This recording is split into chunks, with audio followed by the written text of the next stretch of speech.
the easiest way I reckon we can explain it. So yeah, we've got an east side cellar out the back as well, so we've got a separate bar here as well, which is good. So it's something new for us, and it's pretty exciting.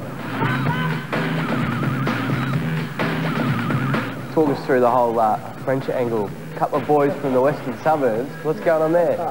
Yeah, I know we didn't have much to do with the menu, but Lee, our chef, is fantastic and really does cook up a storm for anyone who comes in. That's where we'll leave our coverage of the Port Adelaide Western Bulldogs game.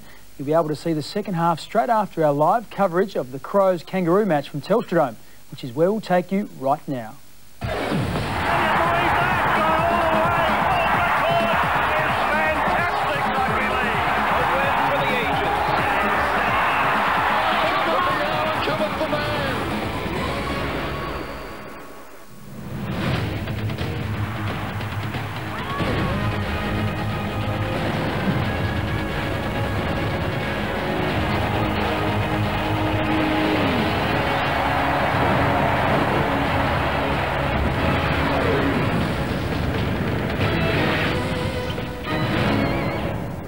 Unsung heroes, and this weekend they are being honoured by the AFL. They are the game's mothers, and many are here to enjoy their special day at the footy.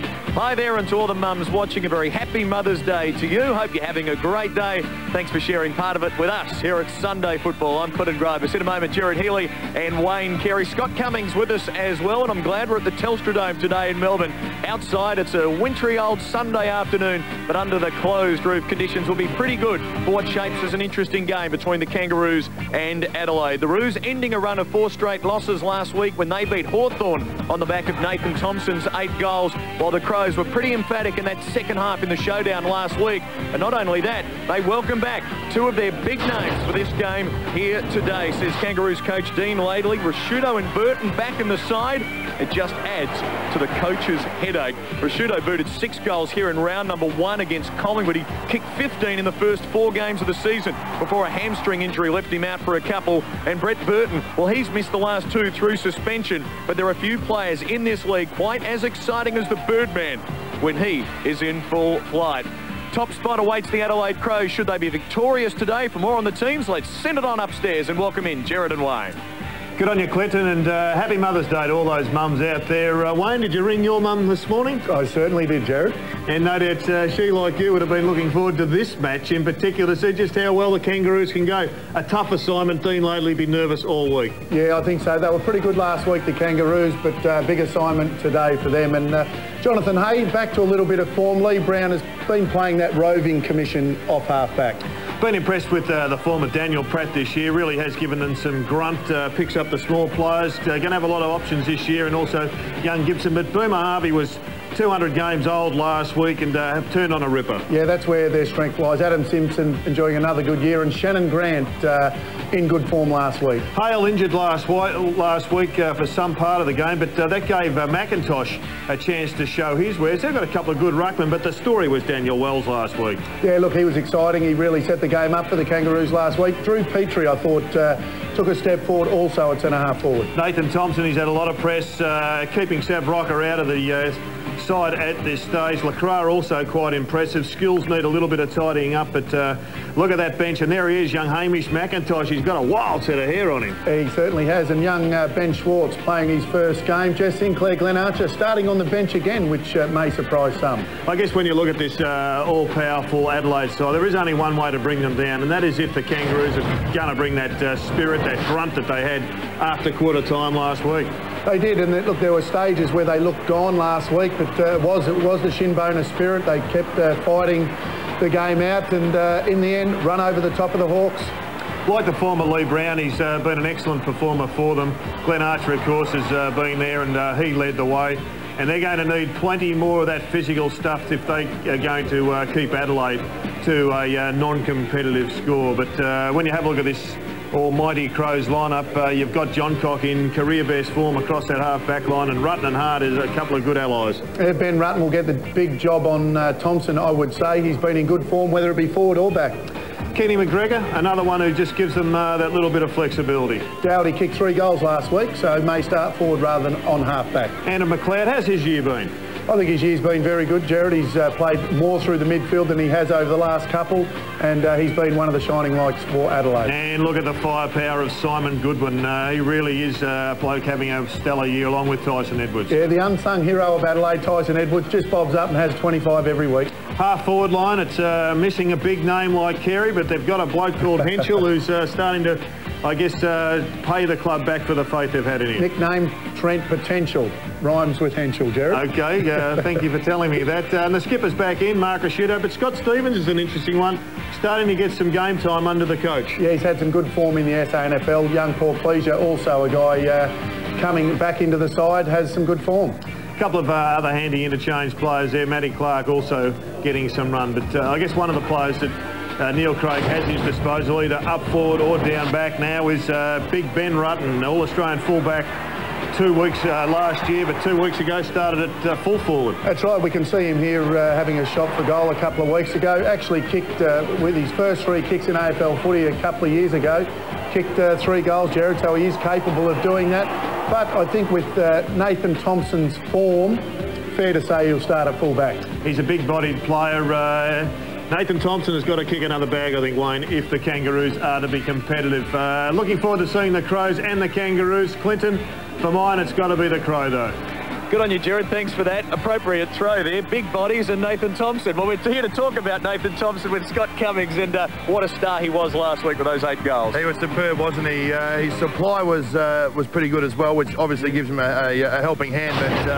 But the way Zach Dawson played, which we spoke a lot about last week, that helped him out too, Clint. Having a look at it in action here, starting out from the goal square, the two of them. McIntosh goes one way, Thompson the other. Well, perfect way. If you're going to play 2 big blokes out of the goal square, it's well done by Hamish McIntosh. The guy at the back on the line has the responsibility. He's the one who's got to decide which way he's going to go, because the guy in front of him can't see. They have to separate and give them one-on-one contests and back themselves in to beat their man, which they did, and Nathan Thompson had a great day. I know you weren't out west for West Coast and Collingwood, but the Eagles in their 20th anniversary year giving all of their former players a jumper. So, number 116, that's yours. That's actually the one I wore too. Yeah. We'll take a break. These two clubs have met 25 times. Kangaroos lead 14-11, but on a certain September Saturday in 1998, it was the Crows that prevailed. Here they go again. Kane Johnson lets one go. It's long. Barty! Couldn't take them up. It doesn't matter because Jarman is back. And Jarman is back too. All of a sudden now, they're the two that is running, and all of a sudden there's a couple of scores. Darren Jarman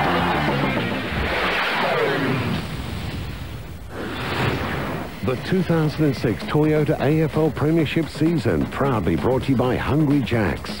The burgers are better at Hungry Jack's, oh yeah. A&R Computers, the team to beat for great value and service.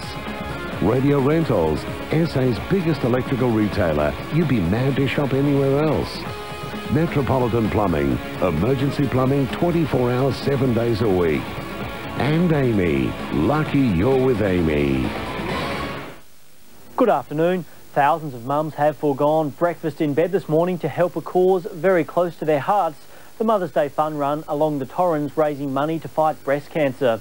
Also making news, fears a volcano is about to erupt on the Indonesian island of Java has forced the evacuation of thousands of local villagers.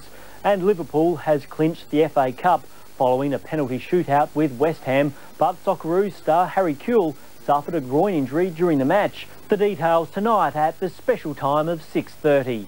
The ultimate cold case. Solving a 5,000-year-old murder mystery. An archaeological sensation. And... Hi! Tara and Antonio. 60 Minutes tonight, 7:30 on 9. Hungry Jack's bacon double cheeseburger with something extra. You get double beef, double cheese, plenty of bacon, mayo. How do you top that? With mushroom sauce. Oh, delicious mushroom sauce. Makes your bacon double cheeseburger a whole new something else. You know what I'm talking about? Go with mushroom sauce. The burgers are better at Hungry Jack's. Tonight on Postcards, a very special Mother's Day edition as we take you to some spectacular parts of South Australia, like Stubbs Waterhole, tucked away in the geological madness of the North Flinders. That's Postcards tonight on 9.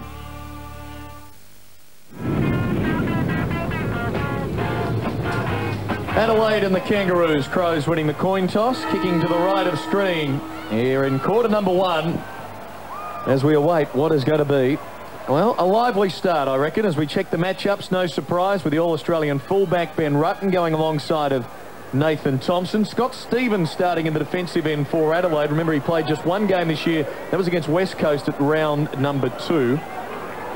Mark Prosciutto starting in the middle, first time for the year, usually starting at full forward. Ken McGregor starting at full forward with Jonathan Hay alongside of him. And Simon Goodwin adding to that firepower up forward. No doubt he'll tune a change with Mark Prosciutto through the middle. People talk about the Crows and their lack of firepower. 35 goals in the last 2 weeks. They're doing all right. Underway, big ones to go against Hale here on Sunday Football. Prosciutto back in action, getting pushed out of the contest. Our umpires Justin Smith, Chris Camelins and Shane McInerney as Harris gives it to Grant. And from 50 he goes long. And it's a good spoil by McLeod. And it looks like Marty Matno usually gets the #1 tagging job for the Adelaide Crows. Has picked up Daniel Wells. John Cock in for Riley. Well, as much as he was important last week, I think Shannon Grant was just as vital for them. His disposal was spot on, and bang, down goes the Bird, man. That is wing slip for sure, and that could well be 50. Boundary throw-in, though. Did not take the mark, according to Shane McInerney. It'll be a boundary throw-in. The second grab was over the line. Good work. Hands red. Haley onto the footy. From the throw-in, Hale and... well, big one's sharing it. Riley can get it to Matner, but he overruns it. Opens the door for Wills. Good hands, quick, sharp. Got it to Grant. Pops it up for Harris. And Pratt doing a job on Tyson Edwards. Very tight at the stoppages. Crows 5-1 will take top spot on the ladder with victory here. The Kangaroos entering this round in 12th place at 2-4 as Harris sacrificing a lot of yardage to maintain possession. Brown for Wells, back to his best last week. Kicks into gear here, deep to centre half forward. Crows with numbers. Big fly, no mark taken by Harding. Now Adelaide can look to run. Doughty for Goodwin. Good user of the football, as we know. Elects to get the hand pass on here to Massey. Working it for McLeod. Going wide. On the hard lead. Thompson's got it. Too far out to score. Goes to the pocket. It's a good lead. And Gibson has to be aware of how much ground Burton's going to cover. And likewise as John Cock goes forward and marks 40 out. Was that a terrific lead by Brett Burton. He ran back into space, called it long. As we know, he's very strong above his head. He leads there, turns around, wrong foots Gibson and takes an easy mark and then lays it off to John Cock. We saw the Kangaroos going backwards and then to the middle trying to get around the Crows' flooded defence. And the double whammy is that they actually end up with an open forward line. And he goes short. That's careless. And Thompson marks 20 metres out. John Cock had only kicked 1 goal for the year, and that was last week in the showdown. You could see that he was reticent about taking the shot, and Thompson just presented, and now this should be a certainty. He's been in very good form, John Cock, running off half-back, but on that occasion you could tell that he was always going to pass that. Didn't look like he was going to have a shot for goal, and not very good manning up by the Kangaroos at all. And now Thompson in his second year in an Adelaide jumper. Terrific last week. 25 touches and 3 goals. And he starts here with the game's opening goal. Radio Rentals reckons you'd be mad to shop anywhere else. Let's check it out. Radio Rentals say they'll guarantee the lowest prices. Check. They'll beat any price. Can you rent the latest gear with no deposit? Check. Do they have the longest interest-free deals? Check. Do they have the best range of big brand electrical? Check. Radio Rentals is SA's biggest electrical retailer. You'd be mad to shop anywhere else. The setup for Thompson, who in the end kept running, and they keep running, this Adelaide Crows team. They've got the early lead. They've won the last 3 matches between these two clubs, but all have been fairly narrow as Edwards now emerges. Penetrating kick towards McGregor. At the back of the pack, Jonathan Hay. Mark Prosciutto now gone back to full forward. Started in the middle, but has made a quick change. Brent Harvey on the occasion of his birthday turning 28 is Petrie with a spectacular circus trick on the outer side. Scott Stevens playing on Drew Petrie. Doesn't usually play centre half back. And Petrie doesn't usually kick out of bounds on the full like that. A letdown. Got to start that side of the line, thanks. Watch you cross it, it's play on. With Nathan Bock out of this side, it allows Ken McGregor to play forward if Scott Stevens can hold down that position. Adding to their versatility. Big ones towards Burton. Gibson there with the spoil. Providing the shepherd was Pratt. Grant giving it back to Pratt. Now on for Harris. Awkward ball. He was adept in picking it up. His handball, though, didn't hit the target. And the Crows could be away through Matner. No one to kick to. So they'll just have to hang on to it for a bit. Wait for some options to present. McGregor running in there now. And Goodwin goes to him, and Brown, they're both holding one another, so play on a good call. Brown is brought down now. Still play on is the call, and, well, rare fumble by the Kangaroos skipper affects a boundary throw-in. It was well done by Ken McGregor because there was no one to kick to. He was the one that decided he had to work, and it was 3-on-1 to get an out-of-bounds. Great result for the Crows. Big one's third man up, winning it down. Simpson's kick is marked by Edwards. Very crowded forward line for the Crows. The Kangaroos pushing numbers back into that area. No space at all. So Edwards bombs it long to the hot spot. Got some targets here. Biglands is in that pack. Waiting down is Rashudo. Feeds the handball out wide. Shirley for Massey. Under pressure to Biglands. Good kick. And Rhett Biglands can line it up from 40 metres out. Well, Rhett Biglands did the hard running to get down to that throw-in in the forward pocket, and then he decided to loiter because he was continuing to be involved. And just on the quick kick forward, I'm not sure if he got a rucker over to push back to pick up his man, but he was the most dangerous. Jared, having this discussion yesterday on Saturday Central, we actually spoke about that quick kick and how dangerous it is for backmen because generally it falls forward. Forward's playing in front. Rhett Biglands, easy mark, easy goal. Good start for the Crows.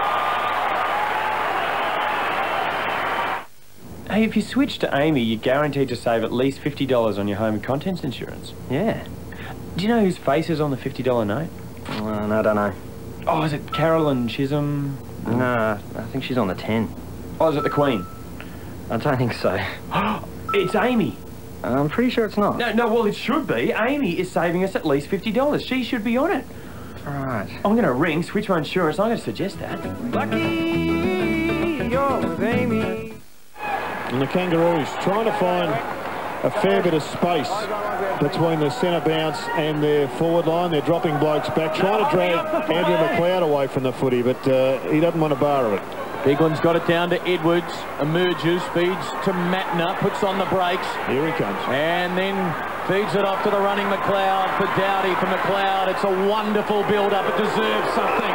And they get it with the Roo, bursting out on the lead and taking a strong mark. Yeah, it was superb footy. They're trying to drag McLeod back, but if you don't get high-quality possession, he will be spot onto the lead.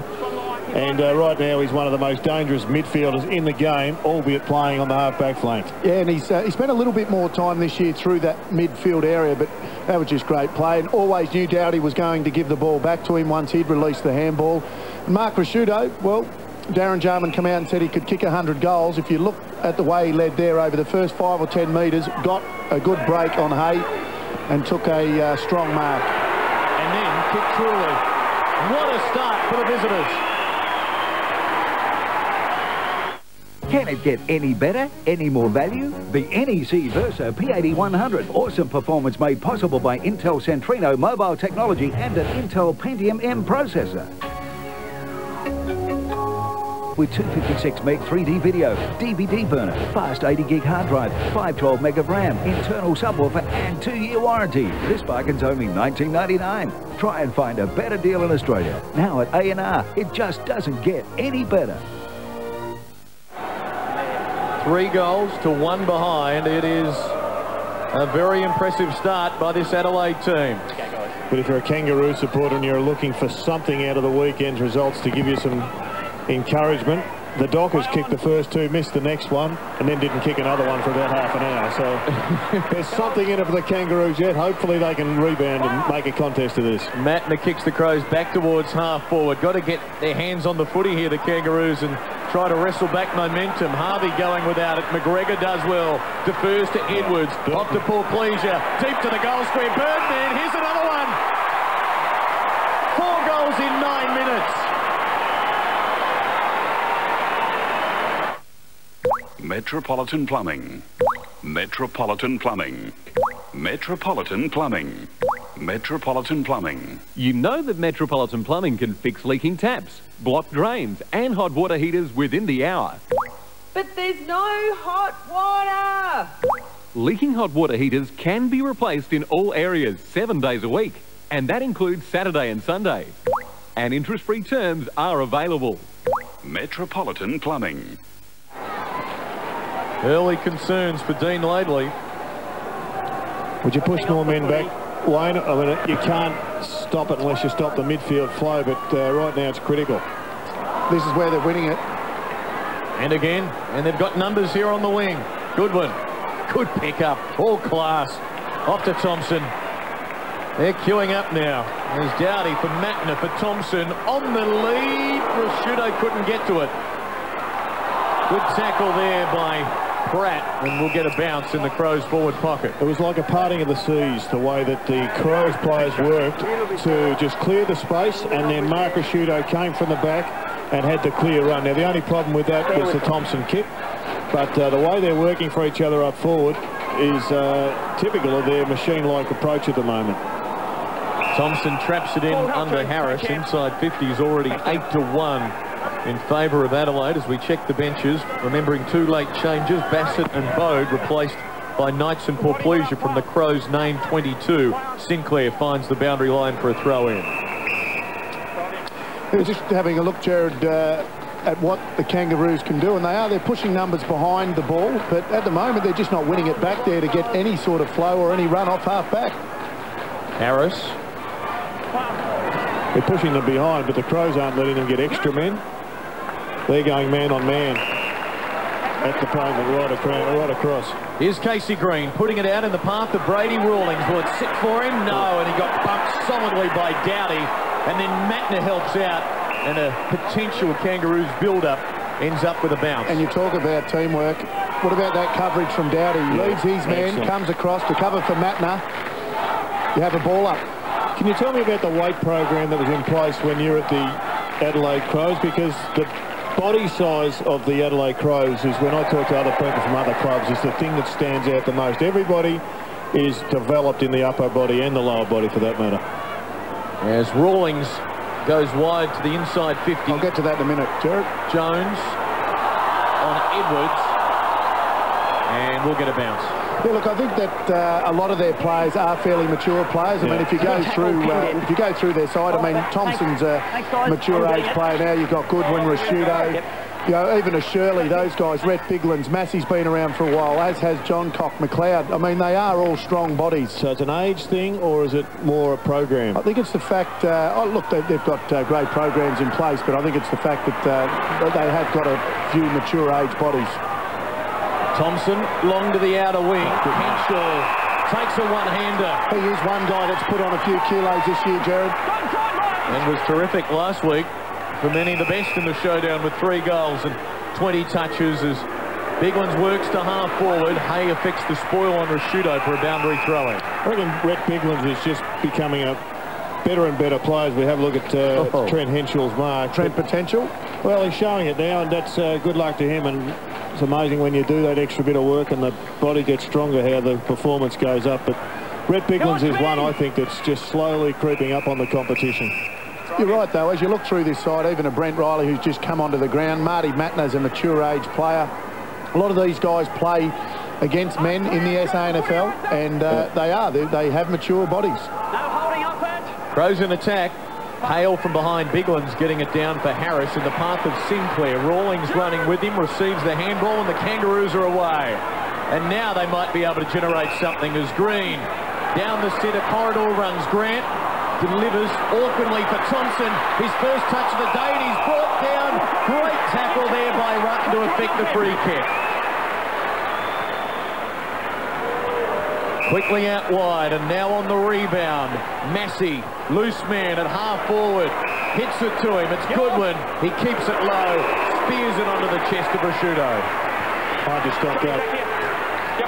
Good kick in from Goodwin. It was a beautiful kick. It was a mate's kick. It was. Have a look at Big Nathan Thompson. He almost got around him, but just a good tackle, and then the fumble. created the turnaround. Good decision from the umpire, but here's the mate's kick coming up, as you said. Simon Goodwin won the best and fairest for the Adelaide Crows last year, and I believe his form so far this year is better. Yep. He'd be leading their best and fairest by some way, I would think. But there, no, that was a nice mate's kick. Number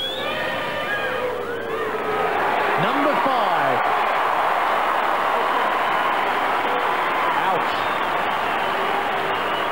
The Holden Commodore, Australia's top-selling car for the last decade, comes with a powerful Alloy Tech V6 engine as standard. But right now, during the end of financial year, Holden means a great deal more. The Commodore SVZ comes with a rear spoiler, leather trim, luxury sports suspension, 17-inch alloy wheels, and a 6-stack CD from just $32,990 drive away. Holden means a great deal more to Australia. Rashudo with 2, the Crows with 5, the Kangaroos nothing. And this small Mother's Day crowd in stunned silence at what they've seen from the home team. McIntosh rucking in the middle for the Kangaroos now. Magna colliding with Petrie. Grant caught. Clark. Nice tackle, goes unrewarded until now. Schrager injured Schrager. He was a bit stiff, but he was a great player for them last week. And I reckon there was always potential, Wayne, that such was the importance of last week's win for the Kangaroos. There may have been a little bit of a drop-off in intensity. Here's Riley. I think they're just playing a very good side. They're doing that. There's no question of that. And they're queuing up for the Crows. Rashudo on the lead again. The delivery was fantastic, and he can line up for his 3rd. When you look and you probably wonder how Mark Rashudo can get so much space, and looking at him, how he gets the space there, but he's basically marked that nearly directly in front. The Kangaroo players were all in line with the goal and basically standing in a huddle. They have to spread out more to block up more space so Rashudo doesn't have that space to lead into. Well, we saw on the replay a number of the Kangaroos players running towards the goals, looking after their men. They ignored the lead coming forward. Rashudo gets his 3rd.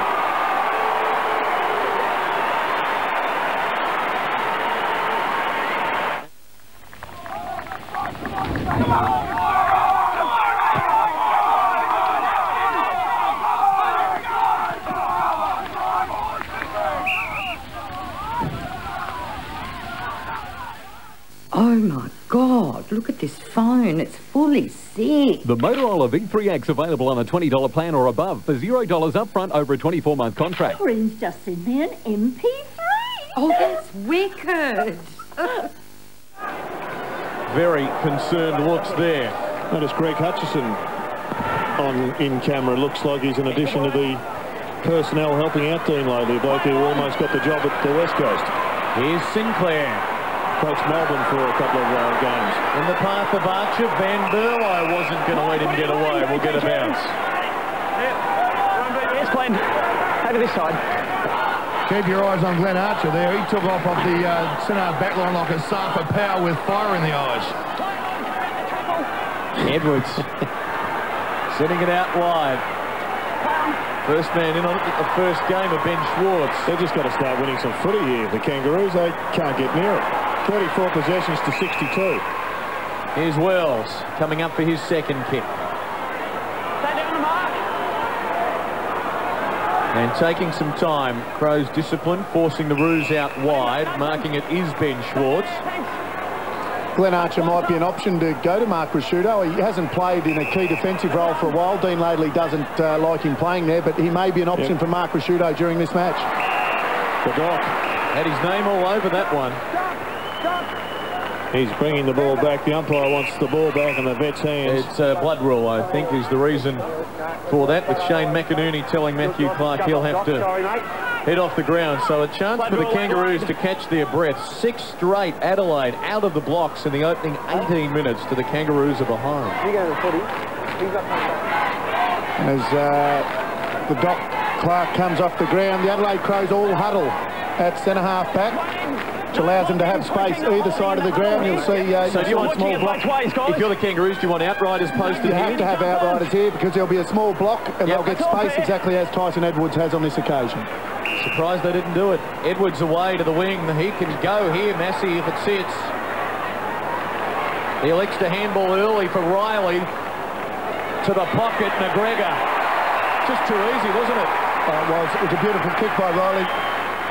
And a good lead by McGregor, although it was to the pocket. That was the only space they could have led to, and they did. They all got in the huddle, and what was interesting, I was watching the forward line. They actually stayed in the central corridor, knowing that that was where the ball was going to end up, and if they led early, the space was gone. So you had Rashudo running back to the goals and McGregor running to the forward pocket. Someone was always going to get it, and he may end up coming back. Tough pocket to kick a goal from here. Going for the deliberate approach. The old Jack Dyer parlance got it stuck between the posts. It was close. 6 goals is the margin as we enter time on of the first term. Roos going down the middle. Crows with a great-looking zone defence. Yeah, they've got the defence set up already, as Jared said earlier in the quarter. When someone's having a shot and you at least... Big Leroy Brown. Over the line, let it bounce. Yeah, sorry, when you think, when the Crows have got someone having a shot, they basically set up that wall, Jared. They did. Puts pressure on. Everyone's under pressure with the Kangaroos at the moment. Let's just have a look here for Leroy. He's... Well, he looks like he's on the line. What's the clarification on that one? Got to be over for the no ball. He might be a bit unlucky there. Line ball decision, isn't it? He's got a big foot. Biglands. Rashudo smothered. Was it touched off the boot? Well, the boundary umpire was going to call on the full, but Justin Schmidt said no, touched. Might have been touched off the forehead. I think it was. Crows still deep in attack, therefore. Bigland's knocking it down. Going to ground, Van Berlo. Archer for Sinclair, lost it to Riley. Hurried shot at goals across the face. All clear. Wayne, pick a number between 1 and 10 that signifies Mark Rashudo's biggest bag ever. Hamish McIntosh in all sorts of 6 trouble or 7? there.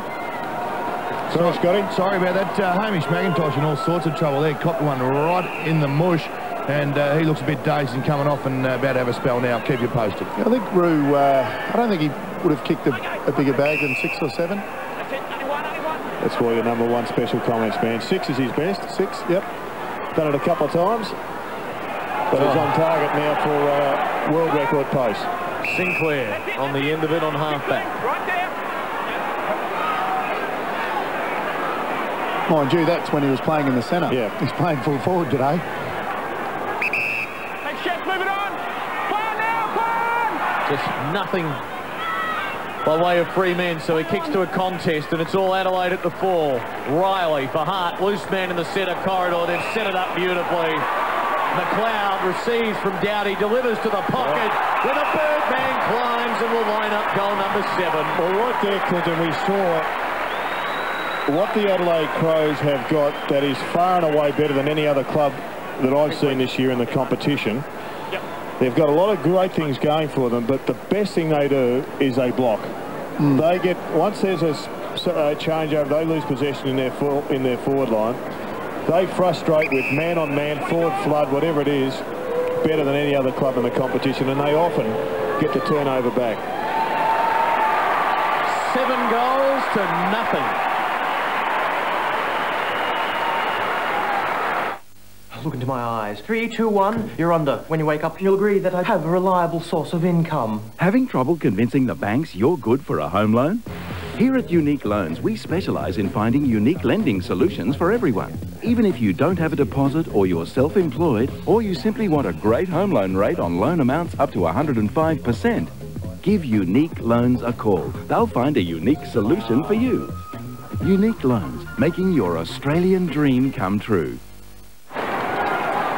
Hamish McIntosh and the Kangaroos had their concerns with Adelaide 43 points to the good. Already it's their best ever first quarter in 15 years of meetings against the Kangaroos, and as you see, we've still got 5 more minutes of pain to inflict perhaps. Bigland's getting it down. Now Macna, well tackled, and the Roos win a free kick. Just their second of the quarter. Good tackle by Petrie. But again, the Crows choking the Kangaroos. No free men, so he goes short on the lead. Good ball for Corey Jones. And that's what it does do, though, Clinton. It means you have to find a bloke in space with a perfect kick. Too close to the man on the mark, into the man on the mark. Biglands runs back into Jones. Grant, head down over it, wrapped up by Riley and Massey, and will get a bounce. Often the pressure is now the implied pressure. There's players making mistakes like the one we'll just see here, which is purely and simply because there's nothing easy on. They've got to invent. Biglands for Goodwin. His kick smothered. Archer just smashes it forward. Who will provide the spark here for the Kangaroos? Edwards trying to find an opening. Van Berlo under extraordinary pressure there. Johncock along the line. Simpson lunges to keep it in. Schwartz takes them on. Now Mattner wrapped up by Sinclair. Hot little passage this. Hart getting it away. Crows can break it open, and this is where they're really dangerous. Johncock towards space. In from the side though. Good pick up by Lee Harding. And he's fleet of foot. Henschel still chasing. Got a good shepherd though, did Harding from Sinclair. Look at the numbers back. Off hands, Jones gets one high and can have a shot. Would have to kick it about 51. Well, it's a mark that Red Biglands should have taken. He's going to have to get better at running back with the flight of the ball and nailing them, because that essentially will be part of his job description over the next 5 years of his career. But that little blue there opens it up for the Kangaroos to get there first. He'll have no problem with the distance, Corey Jones. He's a long kick of the football. Whether he's accurate enough. Has kicked 8 goals this season. Hasn't kicked a couple in the last fortnight. And now, as we work our way towards 3 minutes remaining in the opening term, this is a must. He doesn't get it, although it's coming back late. He does get it. Brought it back nicely. That stems the bleeding. Well, Scotty Cummings, you're down on the boundary line. Last week we saw the Kangaroos put up a pretty ordinary effort in the opening quarter. Can you detect anything off the ground or through the interchange that suggests that they've got the same energy levels back that can make them challenge? Well, one thing I do know, Jared, is you never ever write this footy club off. And, you know, Hamish McIntosh just quietly, he's back out there as well, looking okay now. But, look, there's a bit of energy down here. There's still plenty of talk from the bench, but it's a long way. You're chasing backside for a long way back now. 37 points is the margin. The Crows in front. Biglands and Hale. Goodwin. No holding. Burton in a wrestle with Gibson. Henschel, can he get it to McGregor? No. Well wrapped up by Lee Brown. Sinclair shovels it out wide, but Doughty's in the way. Goes along to the hot spot. Burton's going to leap. He's not going to mark, but gee, it was impressive. And well, I reckon we'll get a bounce eventually. That's why Birdman is good for footy, because people come, they want to see the result, they want to see their team win, but sometimes when it's one-sided, you need blokes like him to keep you entertained. And kick to a contest too, where the big high mark back in vogue today. Could have kicked the kick at half-time. Could be the new half-time entertainment. Wells sending it out wide. Hart. Nimble in front of Schwartz. That's superb. That's just a superb play of the veteran champion. Knights delivers inside 50. Brown can't mark. Shovels the handball onto Sinclair. To Gibson. They're under a pressure here. Archer's going to be caught. Matten a good tackle. Rashudo in the path of Van Berlo. Brought down by Grant. Gibson defers to Archer. And his precise good kick for Wells. And he's away. Doughty chasing him well. Oh, and Wells puts too much on the handball to Schwartz. Gives it back to Hart. He's got Thompson. Adelaide can build again. Kick partially smothered. Matten a good pick up. Thumps it long. Burton over the top. Well, that was just a great chase on the back of a mistake. And Burton flew, and he hopefully will turn it on today, because right now the Kangaroos are really struggling. Scotty, Dean Ladley's well known for giving his club a bake, but I just don't reckon this is the time. They're flat. They're clearly flat. They're being well beaten by a much better side at the moment, and I think he's going to maybe change his tack, a bit more quiet at quarter time. Well, he's come out, and about 4 guys who have come off the ground have copped the spray straight to the headset and copped a good one. They haven't looked too happy about it either. They've missed the last fortnight, Burton and Rashudo. They return, and they've got 6 between them in the opening term. There's that quick kick again, Jared. Marty Mattner under a little bit of pressure. Most clubs look for that perfect handball. What does Marty Mattner do? Quick kick. Knows he's got the firepower up forward in Brett Burton and Mark Rashudo and others. Trent Henschel. And Birdman doesn't let him down. He is an exciting player to watch. Firepower everywhere at the Crows. Right, fellas. Final minute, opening term, and the quarter-time siren could not come quickly enough for the Kangaroos. For our digital subscribers, we'll keep a camera on Dean Laidley in the huddle during our commercial break at quarter-time. You can stay with us as Sinclair goes to Simpson, goes back to Sinclair. High ball, Petrie, and Massey, and Petrie takes a one-hander. Can they get a late one? Simpson towards Archer. Couldn't hang on, recovered quickly, but the Crows were better. Free kick advantage, McLeod can keep running. Good work, Mattner. McGregor can't mark, boundary throw in. And Kenny McGregor's been one of the Crows that actually has struggled to get into it. He's obviously doing his role in the structure, as they like to call it, but Lee Brown has been one of their better players for the Kangaroos. Final 20 seconds of the opening term. Still time either way. Knights of the Crows. Got it on to Shirley. Moves it on quickly. Van Berlo goes deep. Great footy to watch. Henschel at the back. Wins the free kick. They're going to get a 9-goal opening quarter. Just again, though, Quinn, it was just too easy at the clearance to take away. Went straight in there. That loose men lined up. And in the end, Joel is left one out and he's stranded. And you can just see by the size of Trent Henschel's arms there, Jared. When I was at the club, his arms didn't look anything like that. He's had a big pre-season and reaping the benefits for it. Well, Dean Laidley couldn't get down quick enough. He's already on the ground.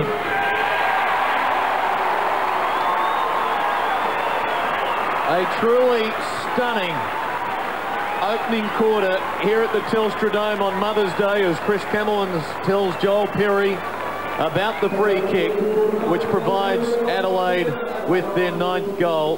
Didn't appear to be too much doubt there, and Dean Laidley has a world of things to think about. What do you think, Wayne? I suspect he'll be just pretty quiet, calm, and... Well, he's not having any say at the moment because he's standing there by himself. The players have taken it upon themselves. They're standing in the middle of the square. And look, there's some real soul searching here. You can see that they don't actually want to talk to Dean at all. They're going to do this themselves. Crows with their highest first score in club history. 9-2 to 1-1 at quarter time.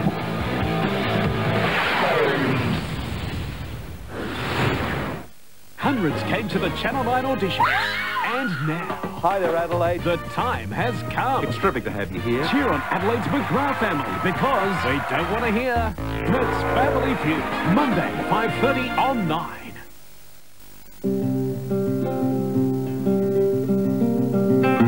To call for hands above, to lean on, would it be good? Only to call for hands above, to lean on, would it be good?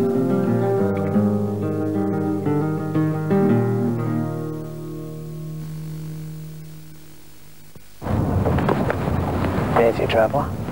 Oh, yeah. Well, over here, mate. There you go, mate. 4 and 20 traveller. Hey, Parker, we need to make up some time.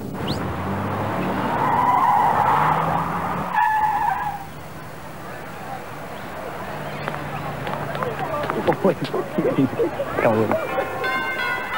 4 and 20 traveller. Easy to eat on the go. It's the May Care-thon, so run down to your Kia dealer. 1.6 litre Rio sedan or hatch at $15,990, drive away, no more to pay. Get into the May Care-thon today. Kia, the power to surprise. Winter weight quilts, just 20 bucks. 20 bucks. Box stitch so the filling won't move. 20 bucks. Singles, doubles, Look, the last time we ran this ad, we got into a bit of strife. They were such good value, we ran out. So we got some more in. again. Yep, Sunday. Quality winter weight quilts, $20. All box stitched, all sizes, just $20. This time you gotta be quick. Only 2 per customer, sorry. Factory direct, designer direct. 69 Port Road, Sunday.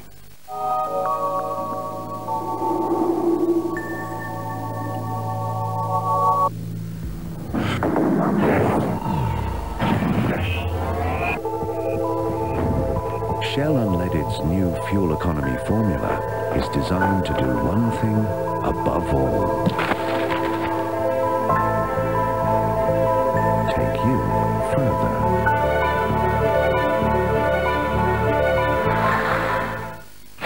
You asked for it. The sensational new Gotta Get a Grip display village is now open. Be inspired. Touch, feel, see the latest in carports, verandas, pergolas, shutters, gutters, roofing and rejuvenation, paving, rendering, huge opening specials. How's this? First time ever. Book one service, get another 55% off. You can even open an account and pay no interest ever. The all-new Gotta Get a Grip display village. Call or drop in. 432 South Road, Marston. Grab this with both hands. 55% off. Violence ruining our sports. Is banning parents the answer? Incredibly upsetting. Plus the pressure to be perfect. How girls can win back their self-esteem. A current affair Monday.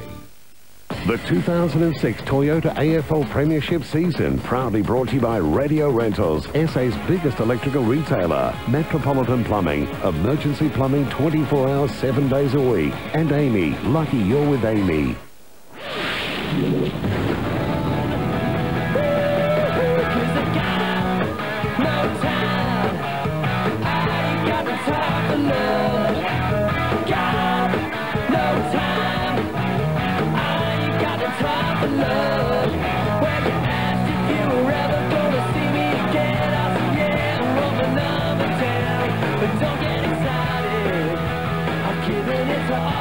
In a league of their own as the Adelaide Crows search for top spot on the AFL ladder after round 7. A best ever first quarter in club history, 9-2 to the Kangaroos, 1-1. Burton and Rashudo, the Stars, each with 3 goals, 99 possessions to 61 overall. Simon Goodwin heading the list with a dozen. Down to ground level, Scott Cummings.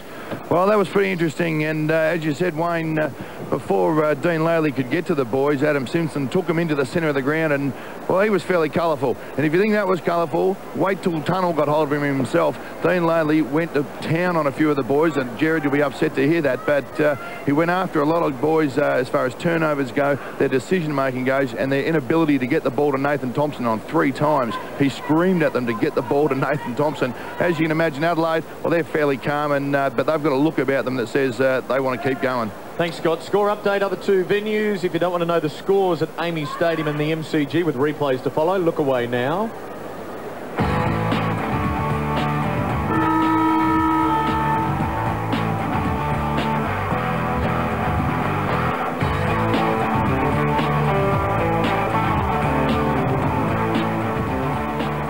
We're at the Telstra Dome, Mother's Day 2006. Crows by 49 points to the left of screen as we get quarter number 2 underway. Clark and Hale. Charging through was Shirley. That's wrapped up. We'll get a bounce. Kangaroos have got Daniel Wells playing off the half-back line at the moment, and it's interesting that his opponent is also trying to drag him up to the back pocket in a reverse or a mirror image of what's happening at the other end with Andrew McLeod. Playing handball. Riley, Clark, Simpson trying to prize it clear. Shirley pushed off it, ball going nowhere. We'll get another bounce. Yeah, it's Michael Dowdy, Jared, and as we speak, he looks as if he might bring Wells up sort of into the middle of the ground, which probably wouldn't be too wise because it can be dangerous in that area. Matt and a head down over it. Harris wrapped up by Goodwin. And a fairly slow start to this second term. Kangaroos, after winning in Adelaide opening round to Port, lost their next 4, bounced back to beat Hawthorn last week, but in danger of slipping to 2 and 5 here. Can they try and claw their way back into this contest? This is a good way to start. Harris doesn't elect to have a shot at goal. Goes right across ground to Harvey, who's got John Cock on his hammer. Harvey's handball's over the head of Grant. Little sloppy there, the Kangaroos, and the Crows won't be. Or maybe they will. Thompson going without it. Edwards wraps up Wills. Ball in the centre of the dome and not coming out in a hurry. We spoke about Daniel Wells playing off the half-back flank. What he's doing, and Brett Burton, Michael Dowdy, they're swapping forward. There's a lot of rotations going on. At one stage, Wells was on Burton, which was a bit of a mismatch. Yeah. They have adjusted so far, but there's a lot of cat and mouse games going on out there. Well, the Kangaroos runner has left the pine. I suspect he'll be going to Daniel Harris. Harding for Jones. Out wide, Petrie. Good start by the Kangaroos. They've gone forward a couple of times. It was almost inexplicable, the Daniel Harris kick. Not so much because Rumour Harvey wasn't an option. He was, but he would have marked it some 45 metres out, whereas it just needed a 15, 18-metre kick onto Thompson's chest. And smart kick there by Corey Jones. Just pulled the kick. Petrie kicks the goal.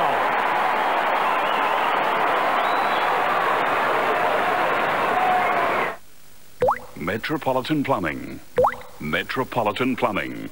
Metropolitan Plumbing. Metropolitan Plumbing. You know that Metropolitan Plumbing can fix leaking taps, block drains and hot water heaters within the hour. But there's no hot water! Leaking hot water heaters can be replaced in all areas 7 days a week, and that includes Saturday and Sunday. And interest-free terms are available. Metropolitan Plumbing. Glenn Archer with the tracksuit pants on, with Schwartz and Lacroix. McIntosh down on the Roos bench. Hale to Rawlings, getting their hands on it here. They were unable to extract it on that occasion though, but Jones, well, he just handed that off to Harris. That's okay. Wells for Thompson. Wide kick. Rutten elects to take it and then runs away. There we go. From the Kangaroo full forward. Two bounces. Green closing. Good carry by Rutten as he handballs out of bounds on the outer wing. And it's deliberate. And now he's got to run all the way back to the other end. That's a very good endurance for a big guy, so that won't worry him too much. He runs 5K in about 17 and a half minutes. So for a big fellow, won't worry him too much having to run all the way back to fullback. Perry to half forward. Clark knocking it down. Harding got it to Petrie, and he goes to Harvey. Edwards closing fast. Harvey a touch of the fumbles here. Now the pickup off to the lefty and Jones. Massey filled the gap well. Rutten. Another run coming up. Hart. Good smother. The Roos have lifted here in the second term. Stevens has caught. Hale, good tackle. Play on, says the umpire. Now he's sitting on it. A bounce. Getting desperate, the Kangaroos at last. Yeah, Drew Petrie it is, and he's in everything at the moment for the Kangaroos. Clark and Hale. And Grant waiting down. Edwards, good tackle. Brings him down. Ball knocked away to Shirley. Goodwin for John Cock. Adelaide can spring clear. Wide kick. Thompson getting it away. Harvey paddles it back to Thompson. Dowdy for Thompson. Sinclair was good on the tackle count last week. In the middle, Gibson. Now Simpson. Good vision. Excellent execution. Casey Green's got a runner. It's Daniel Wills. This would lift them. Can he kick it from 50? No. Well, last week those ones were going through for Daniel Wells. Not so today, but he looks as if he's come back up through that midfield, and Marty Matner has gone onto him. A kick by Massey. Well, almost fortuitously for the Crows, it goes out of bounds. Otherwise, Wells had a chance. It's been a quick response by Neil Craig, though. Daniel Wells basically playing by himself. All of a sudden now, Marty Matner is the one that's gone to him. Hale for Wells, getting involved. To midfield, he goes with the kick, and it's the defender Hay running onto it. And Harvey now for Rawlings, but they've got the overlap. The defenders are working for them. Pratt going long. Got to mark this Thompson. There's three Crows there. It eludes a couple. Dowdy with the pickup. Hurries it wide for Thompson. Different story for Nathan Thompson today when he's got a bloke with a bigger body on him. Playing side by side. Playing on his shoulder. Good option by Sinclair. Harris has Wells shepherding, now peeling off. Wells will take it. Closes, kicks long. Thompson and Rutten. Thompson! So once again, that's that issue of playing in front. Even a bloke with that size body, if you're right in front and the ball is kicked over the back, as that one superbly was, you've got no chance because Nathan Thompson is just going to hold his ground, push back at the last second, and you're dead meat. And good kick by Daniel Wells. He's lifted. It's been a good response for the Kangaroos after the utter shellacking they received in quarter number 1. Can Thompson convert the good work? Yes, he can. They get 2 in a row to start the second term in style. Some people still sell computers and laptops that are plain old technology. But at A&R, you get more speed, more reliability, more value for your dollar. Like this beauty with plenty of oomph, CD and DVD burner, internet, windows and more for $8.99. As for laptops, yeah, we got them. What do you want? This Asus, fully decked out and great performance for an amazing $16.99 at A&R. Thompson gets his first, still a long way to catch up. 6 goals behind, but they're 5-0 by way of inside 50s here in the opening 8 minutes of the second term. They've just been more desperate there in the middle too as Simpson kicks them inside 50. Massey keeps it low, out wide. Shirley's wrapped up. Matner gets away though. Has time to steady, balance, kick long. Hayes got his name over that one. Drops the mark, but Pratt mops up. His kick, an air of risk about it, but Petrie did well to get there and feed Brown.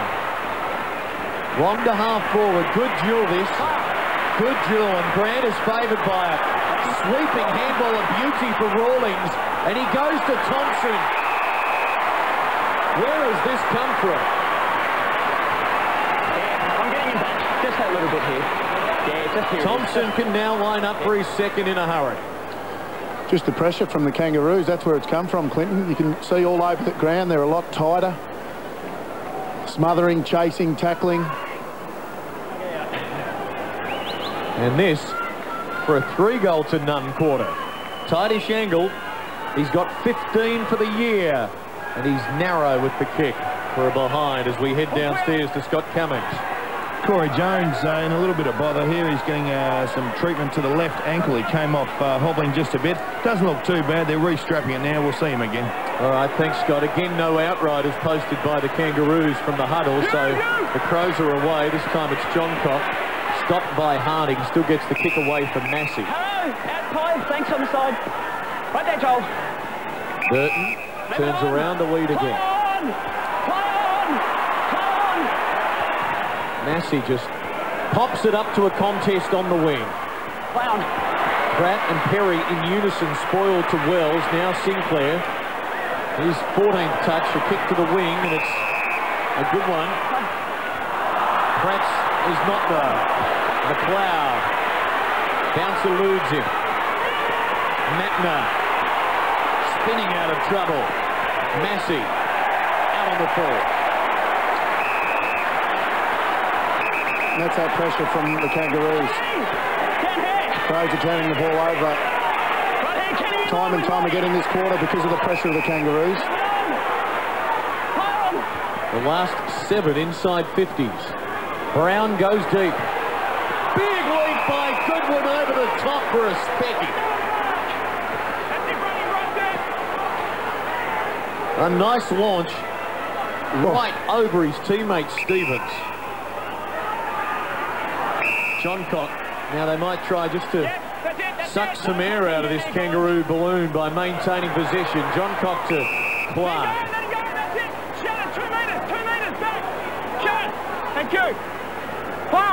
Clark will go wide as well, although he can obviously see someone that we could not, because it was all the Kangaroos.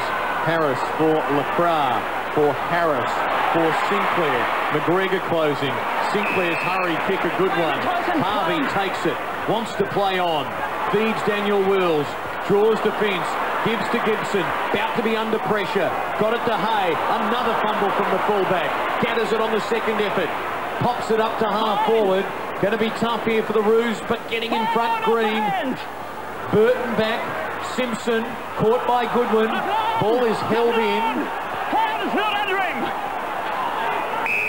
A bounce. High ball, under him initially. Thanks. Thanks, Pudge. 11 minutes from half-time. Kangaroos with the only 2 goals of the quarter. Got the kick. But Adelaide with still a handy buffer. Boundary throw-in. No, high one, Gibson. Got him, getting the footy. Got taken about it. Josh Gibson, first-year player at 22 years of age. Another elevation from the rookie list. And thought about taking on the man on the mark. Defers to Corey Jones, who goes inside 50. Petrie and Green in from the side. Did everything but hold the mark. Rawlings to a vacant pocket. Will it stay in for Petrie? It does, but good late coverage by Rutten, who heads for the boundary line. Confusion reigning supreme down here at the North Melbourne bench. They got players just coming and going. No one, they're all standing there waiting who's going on. They're not sure. Corey Jones went on because no one else would, and then was pulled back 20 seconds later. Clark did not dispose of it. Hale will have a free kick and a shot at goal.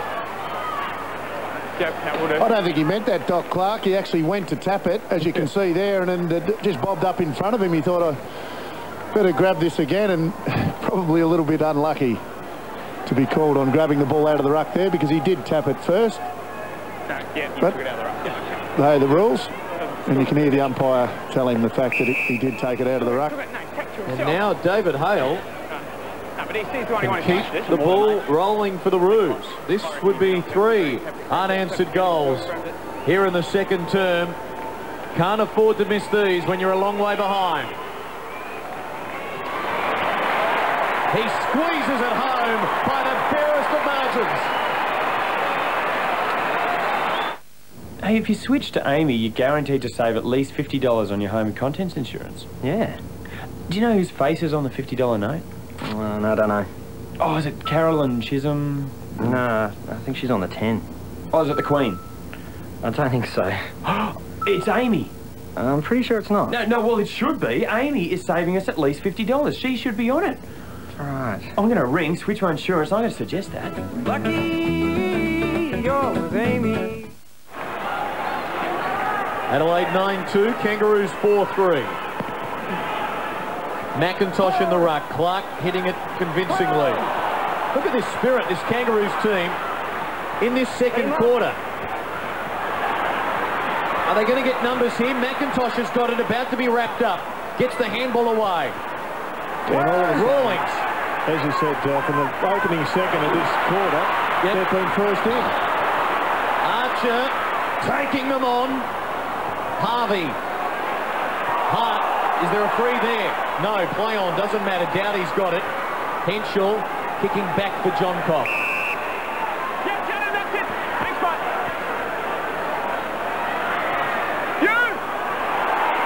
Wide ball, effective. Hart's got it.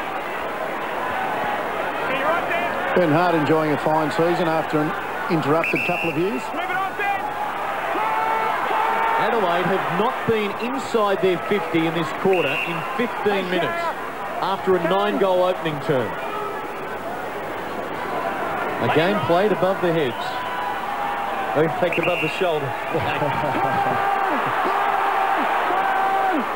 Edwards takes it. It's been the Kangaroo pressure, as I've said numerous times now, but it's also been the fact that Adelaide have turned the ball over at times, not under that much pressure. Good mark by Magna. Daniel! What's the Roos target at half-time, Wayne? Be within 20? I think they'd be happy if they can just chip away at this score. If they kicked another one without allowing the Crows to kick another one, they'd be pretty happy with that. If you joined us late, they were down by 49 points at quarter time. And the Crows are being forced to go backwards. But they're maintaining the ball, which they haven't had a lot of here in this second term. I reckon they go back to Rutten because the Crows know that they've got a loose man and they're just trying to suck the breath out of this onslaught for the Kangaroos. We saw them do this against Collingwood in round one. A lot of people were critical of that particular tactic, but Crows are actually now huddling in the middle. They want to find a spot, a way to go around the boundary line, and now they've got Burton free because they had the loose man in the defence. Hang on, free kick, holding on in the middle, going Adelaide's way with those blocks. And the Kangaroos were just holding on, and it's against Rawlings. Still huddling in the middle. They love having the space out wide, the Crow. And here they go with Rashudo. There's the man. Finally, they're up to their 50 in this second quarter, and it's with McGregor. I think everyone cheered when Mark Rashudo didn't quite mark that ball because there'd been so many uncontested marks by Adelaide. They thought this is broken down, but the very next one, Ken McGregor, marked inside 50. First inside 50 for the quarter. Yeah. They're going to be outmanned here. Martin Matner 1 out against 2, I should say. Pratt is caught. Off the ground. Touch. Behind the Crows' first score of the quarter. Kangaroos bring it in. Daniel Wells. Away. Go on, Shane. Couple of bounces. Chip kick for Archer, who's having a presence and an impact in this second term. He's making a statement, isn't he? 5 goals is the deficit. Sinclair marking. As the Kangaroos now have the option to do the same as what Adelaide were doing before, but decide not to. Petrie. It's been impressive today, Drew Petrie. Even in the first quarter, when Adelaide were dominating that quarter, Drew was he was definitely giving them something across half forward. Pratt. He's going to switch to the outer side. Gibson and Brown reside out on that location.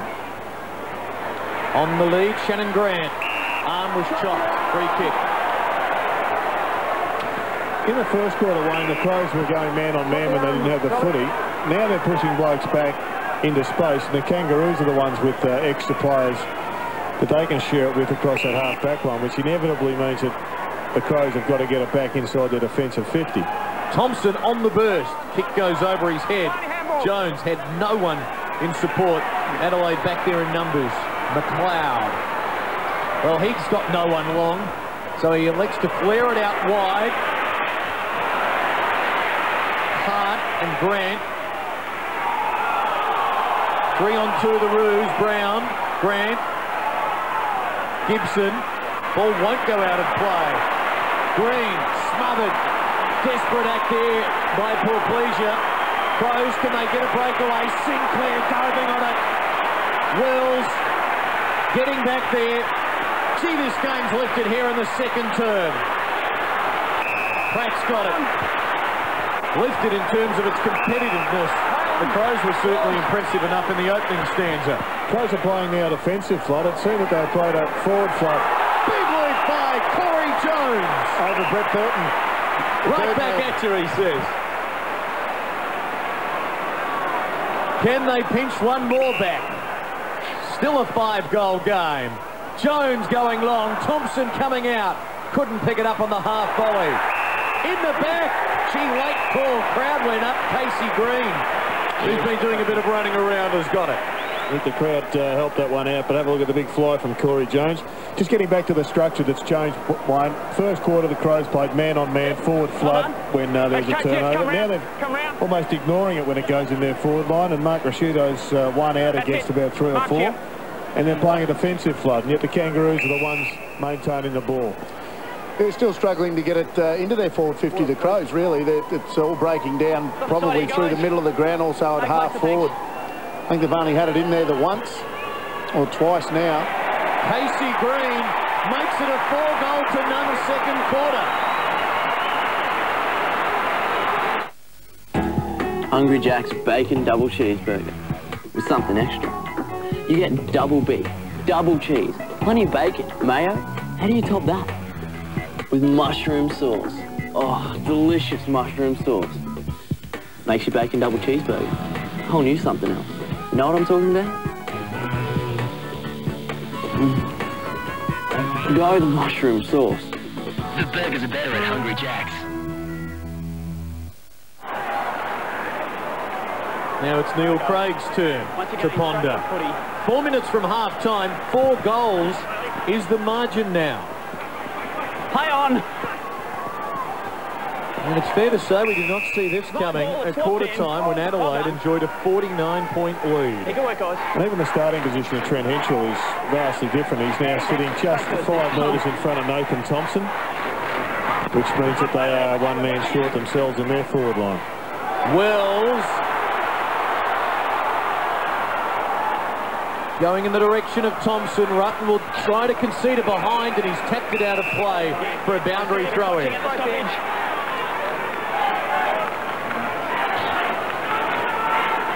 Thompson asking for the free kick, but he paddled it out of play deliberately as he was trying to rush it behind. Hale and Biglands. Hale getting hand to it. Jones. Hard is there. Free kick Adelaide. Free kick. Drive on the footy. Not knocking it out. Drive on the footy. That's it there. Must knock it out. Hart now.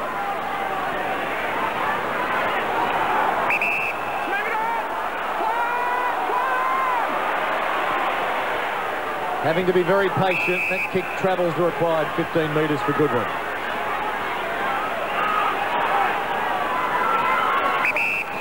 Well, with the exception of the ruckman, they're man-on-man all over the field now. The Kangaroos really pressing up hard.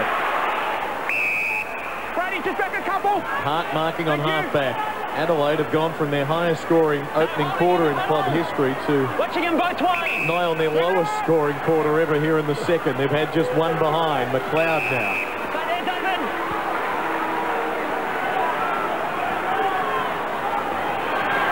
McGregor. Just pushing into the middle now. Chris Massey's burst from the back line. They're trying to get that space on the wing again. Play on! Play on!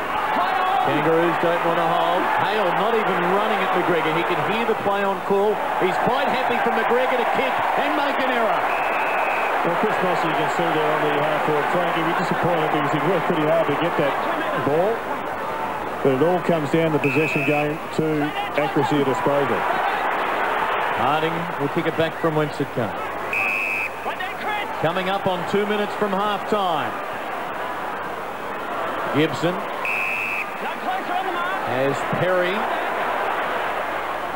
Well, kicks in his direction, makes him wait for an anxious moment for the Kangaroo supporters, but he sends it wide, and now Sinclair can keep running here. Well, he stops and waits.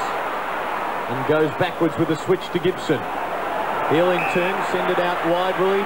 He does. Harris is there. They've got it past the middle. This patient build-up continues. The kick now for Pratt. He can't mark. Burton's got it. Adelaide on the counter-attack. No one on. So he's going for the boundary line at half-forward. And he has got it. Well played. Deliberate. That's a damn good decision for the umpire. As much as it's a long way, that is exactly what he was trying to do. I agree with you, Joe. It was a great decision. It was a very good decision because it was deliberate. There was no one to go to at all. He probably could have come back into Mark Rashudo, but it was 3-on-1. Yeah, that'll be talked about, but that's exactly what the rule was. And it's the longest ever deliberate free kick. Meanwhile, the Crows putting the pressure on the Roos, and the Kangaroos lucky to get out of it with a free kick in the back for Lee Brown. Advantage is paid. We are going around in circles for the last 5 minutes. Ken! But they have stopped the bleeding, the Crows, haven't they? Yep. Trent Henschel back. They obviously almost not interested in scoring themselves because they're so undermanned up forward. But we saw the Birdman have to go to the boundary line to hold the ball in. Modern footy, huh? 9 goals, 2, 1 quarter, 1 behind the next. That's the story for Adelaide. The Roos have gone 1-1 and then 4-2. We've got a 4-goal game. There's 20 seconds from half-time, and they wouldn't want to concede one either way. What will happen? 15 seconds, Gibson gets it on. Harvey. It's been an ugly old game the last 5 or 10 minutes. Can Schwartz get it on? Time for a mark. On the lead, Thompson got it. Siren will sound. He'll have to kick it a very long way. He plays on. Kick on its way. Is it going to get there? Well, in the end, Harding tries to knock it through. You won't get away with that. It's half-time at the Telstra Dome. Too smart thinking by Harding, though, because he knew that the result of the kick, if it wasn't deliberate, would have gone through, and he did try to smother it a bit, but all in all, well done to the Kangaroos. A great fight back, both tactically and also physically by the players, and we've got a game won. We certainly have got a game now. Great fight back by the Kangaroos. Going to be a very exciting second half. The margin is 4 goals. Kangaroos on the surge. Lots to talk about here at the Telstra Dome on Mother's Day. Hope you're enjoying it.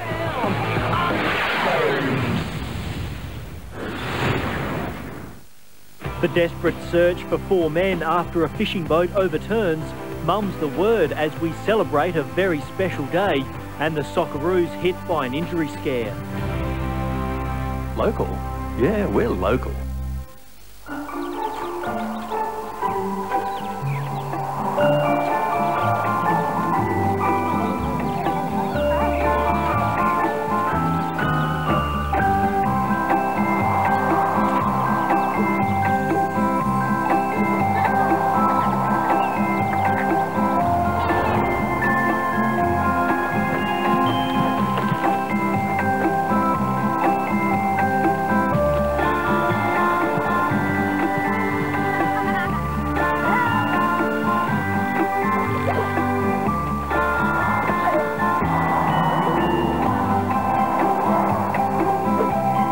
Enjoy 17 lighter choices, each with less than 10 grams of fat per serve, including 3 delicious deli rolls, 2 tasty salads, and a mouth-watering lean beef burger.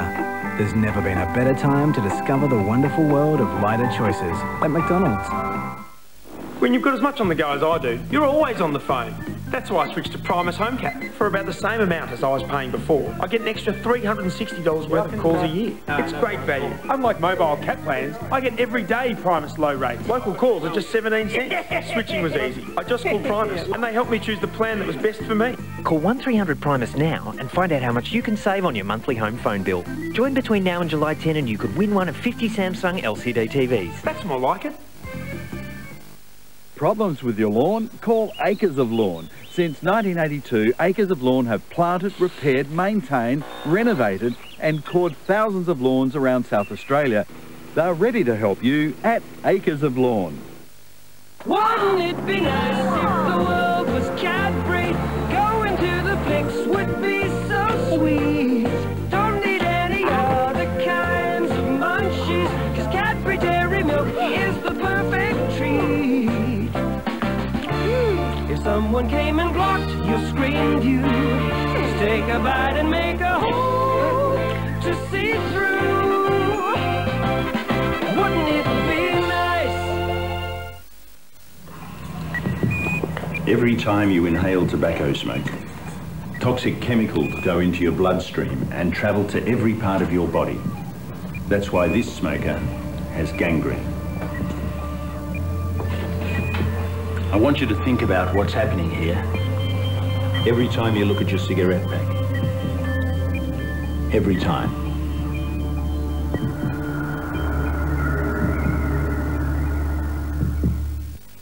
On new CSI Sunday, you'll want to know who. Who's the cop killer? And you'll want to know how. It's Horatio's blood.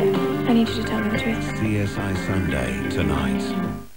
The 2006 Toyota AFL Premiership season, proudly brought to you by Hungry Jack's. The burgers are better at Hungry Jack's, oh yeah. AMR Computers that team to be for great value and service. And Radio Rentals, SA's biggest electrical retailer.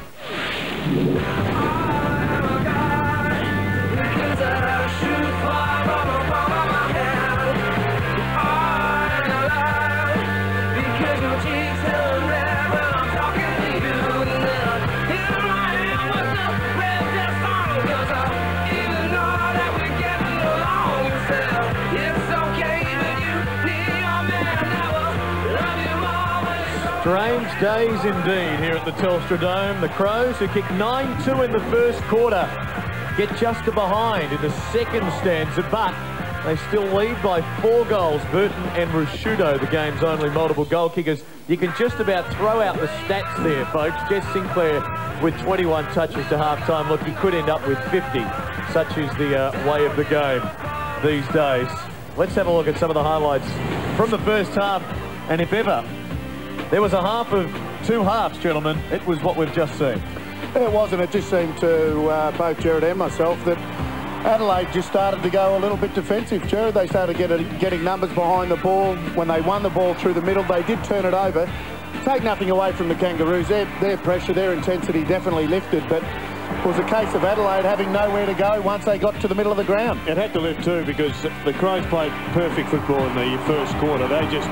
There wasn't a lot of resistance, and Dean Laidley obviously would have been incredibly frustrated, but at the Telstra Dome, if there's no resistance, your kicking can become so spot on that you can see big scores kicked. And the Birdman and Mark Rusciuto got 3 each. He often actually just scrubs those balls through occasionally, Brett Burton, when he's on the last line. And one day he's going to probably miss one he would not want to miss. But the man who we thought was going to kick double figures is still on 3. So we won't make any more predictions from the start of the match. Predicting 10 at this stage when he put this one through. But look, it was an amazing turnaround. One thing that the Crows do very well after breaks is they come out firing. Neil Craig will have an opportunity now to sit down with them and say, look boys, what went wrong? Where did we go wrong? Why did we go defensive? And I think they'll come out structured up a little differently after half-time. Well, they did in the second quarter play the loose man. It may well have been just after the Kangaroos started to dominate, and they did dominate in that second quarter. But they played just so well when they played the forward flood, man-on-man, press-up, etc. It's hard to know why they would have changed that up. Jess Sinclair off half-back through the centre of the ground, got plenty of the ball for the Kangaroos. Also, Daniel Wells, he was a real live wire for them. I think Drew Petrie's been one of the real standout players for the Kangaroos, competed hard across centre-half forward. So basically the Kangaroos lifted in that second half. The Crows tactically probably lapsed a little. Who do you favour running out the game better in the second half? Is it the Crows coming off a showdown where they murdered the Power in the second half? Is it the Kangaroos who overran Hawthorn last week here? We know that the Adelaide Crows are a very, very fit side. I wouldn't want to be on anyone else in the second half other than Adelaide. I think the Kangaroos showed a lot of fight in that second quarter. Whether they can maintain that for the whole game, we'll have to wait and see. It comes down to those more mature bodies, doesn't it? They probably have got more run at the moment just because of their development, but we have seen so many games across the first few weeks of this season, particularly yesterday, Melbourne versus Fremantle. If you don't turn up mentally, you get flogged. And knowing Simon Goodwin and Fanley well, he would have enjoyed that mark. He'll be telling the Birdman about that all week. And Casey Green, start of time on of the second term, getting the Kangaroos' 5th goal, making it a 4-goal-to-none quarter. And at half-time, we've got a 4-goal game. We'll come back and talk more about it with Adelaide 9-3, leading the Kangaroos 5-3 here on Sunday Football.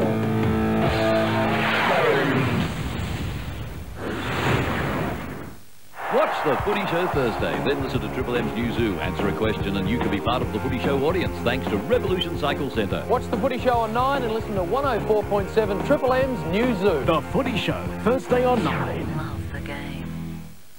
I had a few problems at work. I guess that's why I ended up at the Pokies. First up, I had a win. Then I lost. I lost our savings and the car. Couldn't even drive the family to the beach. God, I needed another decent win.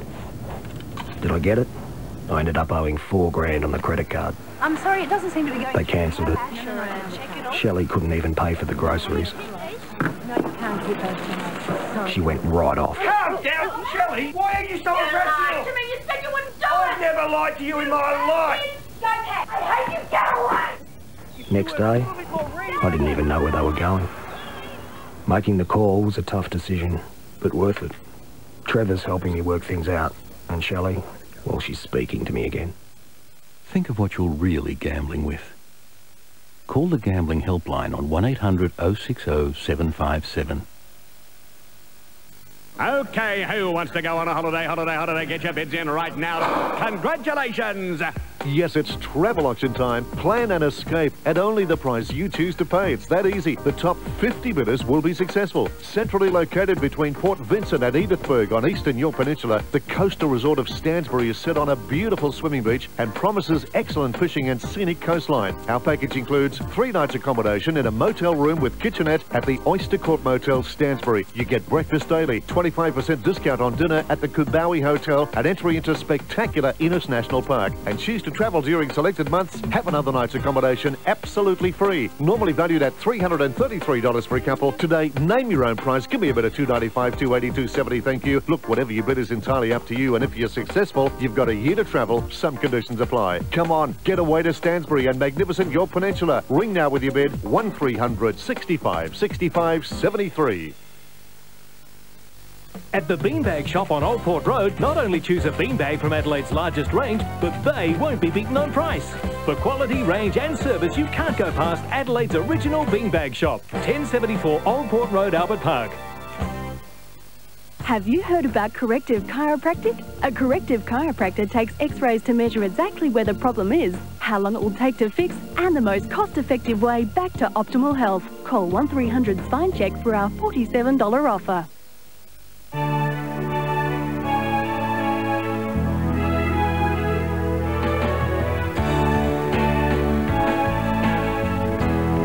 Discover the art of home building with Scott Salisbury Homes.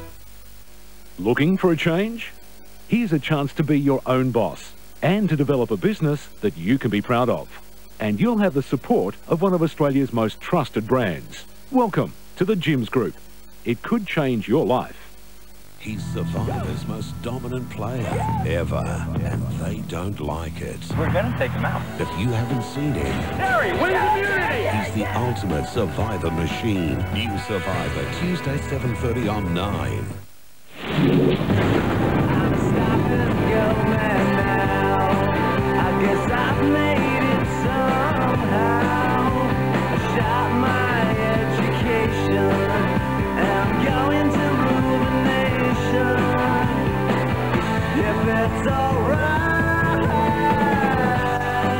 Crows still in front, albeit their quarter-time lead of 49 points, shaved back to 24 by half-time. Clinton, Wayne and Gerard with you. Time for our Toyota Talking Tactics segment. We spoke about the changing nature of the game plan there. Talk to us about the Crows here, Gerard, and the defensive forward pressure, if you like, from the first quarter. Well, I think it's one of the great features, and we saw it very much in the early passages of play, that the Kangaroos were forced to go backwards because they committed all of their players to one side. There was no way forward for the Kangaroos. So they go backwards, they've got an extra player going back, and they bombed away. Here we see the Kangaroos coming into their forward line again. Lots of players down there in defence. Big Doc Clark gets the ball, and off they go. But at the other end of the ground, when they've lost possession up in their forward line, this is where I think they're outstanding. There's nowhere to go for Lee Brown. In the end, he has to commit sideways. Now, have a look at the numbers pushing across. They move the zone to that side of the ground. On the right-hand side of screen, he can't go because everyone is manned up, so there's a long bomb. The Crows have got a stack of numbers there. They go back, they cross the ground. They know that there's going to be a bloke on the outrider there. And then the man with the magic, Andrew McLeod, sets it up for Brett Burton. So I just think that forward pressure is significant in the way they dominate the first quarter. And then looking ahead to the second quarter, putting the loose man back there. Well, they lost control of the game, didn't they? And in the end, they conceded, and they put Trent Henschel back there for the last 10 minutes. Now, I'm not sure whether they lost control because they changed their tactic and didn't keep that forward pressure up or not, but that was certainly the response. And in the end, they conceded the quarter, I thought, and said, we'll bank the 4-goal lead and we'll start again. Are you tipping staying with the Crows? Yeah, look, I think you have to stay with the Crows. Kicking 9 goals in one quarter. I know the Kangaroos showed a lot of spirit, and they will do that, but you just can't go past Adelaide. Kangaroos trailing by 4 goals. We'll find out how they're going to respond when we come back on Sunday Football.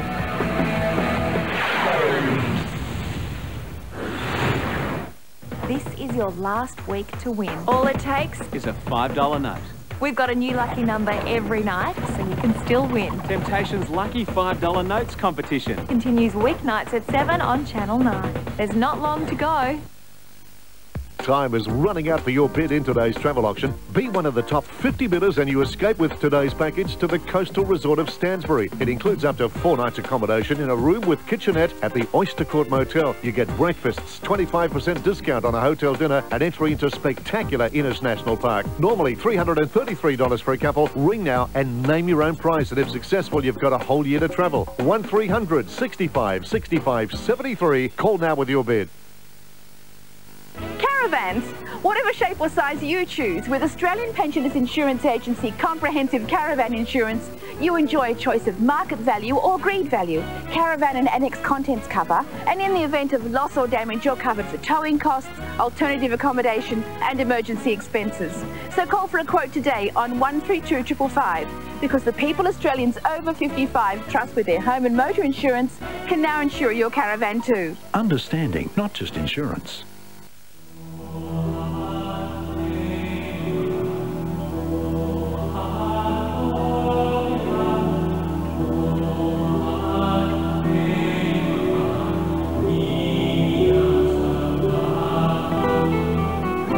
The Complete Garden Adelaide is opening this weekend. Come and browse through our exciting range and pick up one of our fantastic opening specials. The Complete Garden, Franklin Street, Adelaide. The best things take time, like Better Billiards traditional craftsmanship with the best materials.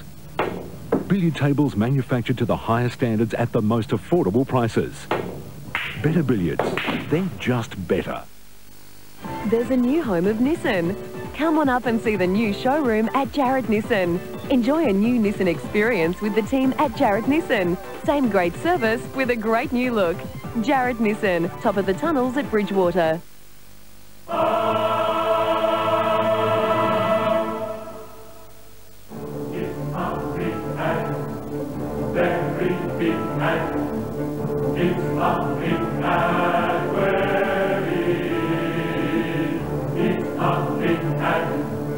My God, it's big. God believe how big it is. It's a big man. Don't count and count. It's just so freaking good. It's a big man. Expensive man. This man measures themselves on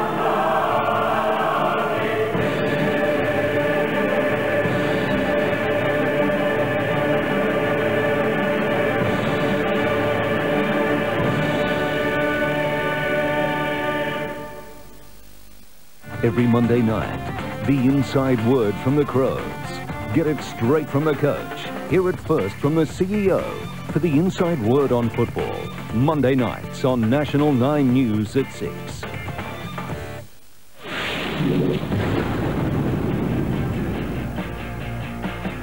Mother's Day at the Telstra Dome.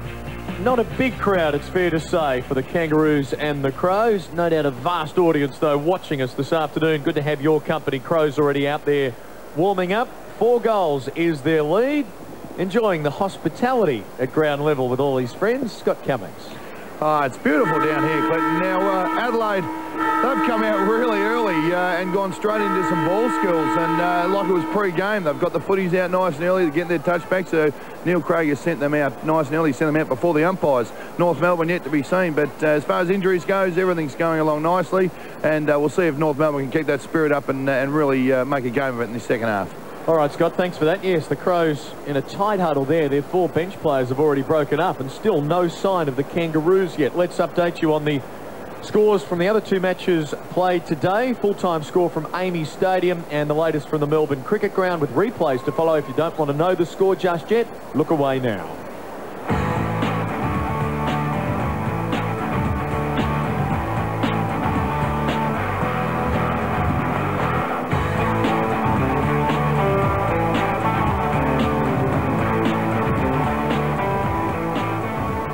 Still a state of bewilderment here with the Crows thinking, well, do we go and take up our position? Now the applause as the Kangaroos begin to emerge from their bunker.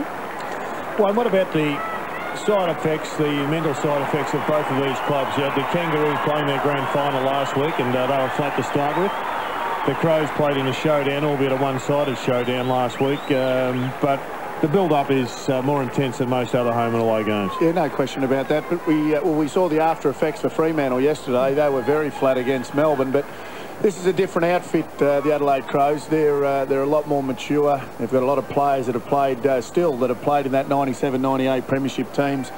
And I don't think they will allow themselves to slip into a false sense of security in this second half. So you'd expect them to come out firing. I'm surprised as we have a look at the captain of the Crows, Glenn Archer, starting on the bench. He's just boundary side at the moment, warming up, given he had, I reckon, a fair impact in that second quarter. He's one of the players that lifted in the second quarter. He definitely gives you that hardness. Got the tracksuit pants on too, so I'm not too sure whether he has something wrong with his legs at all, or just obviously wanting to keep them warm. 4 goals is Adelaide's lead, and the opening 10 minutes of this third quarter may well give us an indication as to how it's going to pan out. The final match of round 7, Kangaroos looking to get 2 in a row and improve to 3 and 4 and stay in touch, while the Crows, having won their last 4, will take top spot on the AFL ladder with victory this afternoon and be 6 and 1. Crows to the right, Roos to the left. Second half underway.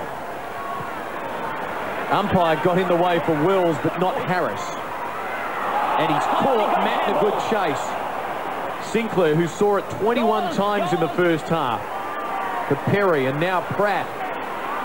Bad sign, the fact that Perry could waltz through 3 Adelaide Crows players there. The tackle pressure wasn't up to anything like it was in the first quarter.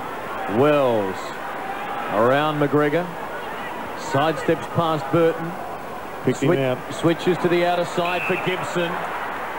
Now, Green is leading for him to half forward. He goes in his direction. Green has to stop, though, and Dowdy is there to spoil, but it will stay in for Harvey. Centres it for Rawlings. Kangaroos have started well.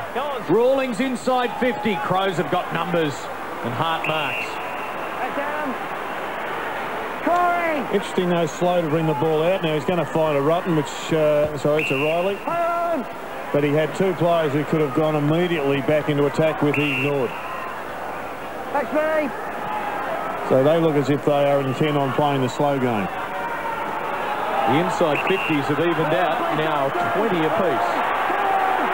Play on has been called, but again, the Roos are happy for the Crows player just to kick it to a contest where Biglands headers it over for a boundary throw-in.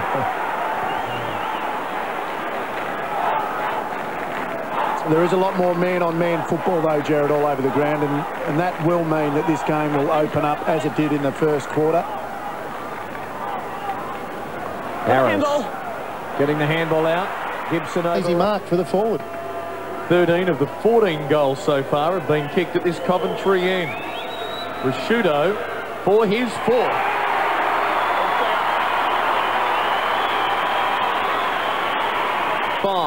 Already goes. Good bounce for Biglands and Hale. Biglands winning it down off the line. Simpson is tackled by Edwards. Got it to Harvey. Quick hands finds Wells. Round his shoulder for Hale. Will that be 15 to Harris? It's not. Harris, good balance, gets around Dowdy on. Great disposal for Schwartz, who just couldn't hang on. Massey had to do well and did. Johncock punches it out for Biglands. Now Massey. Edwards. Crows running. It's a great spoil by Massey. Cost them, saved them a goal. Goodwin towards Paul Pleasure. Good pick up on the half volley. Rashudo again. Slapped away by Hay, down to Pratt. Buys himself a second. Kicks to Rawlings. Marks on half back. Rawlings with 10 possessions to this point, averaging 22 per game this season. And we'll see it once again. Daniel Harris at the moment is on the opposite wing, our broadcast side, by himself. And last week we saw him used as that player that they went to out wide. They're setting it up for another one, but they're going to lose possession. Massey holding the ball.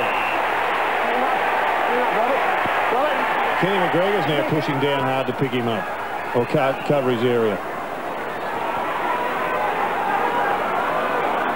Jones, short. Schwartz, in his first game, keeps it low inside the 50, but Johncock cuts it off before Thompson can get there. Now McGregor sold into a little bit of trouble. Oh, look out. It might come unstuck. Rutten drags it in. Look out. Yeah, kept coming out. Kept moving until the very end. Chris Cameron's providing the soundtrack. Amazing what a little fumble can do under enormous pressure. It came out, then it went back in. Good one. Edwards, does he go the wrong way? Does well, got it to Massey. Intended for Hart, closing very fast, Wells.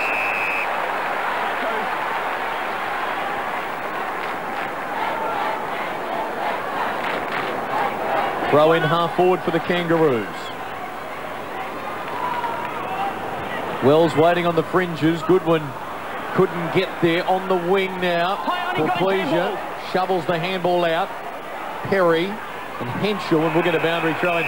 Right in front of Scott Cummings. Have you seen the third term here, Scott?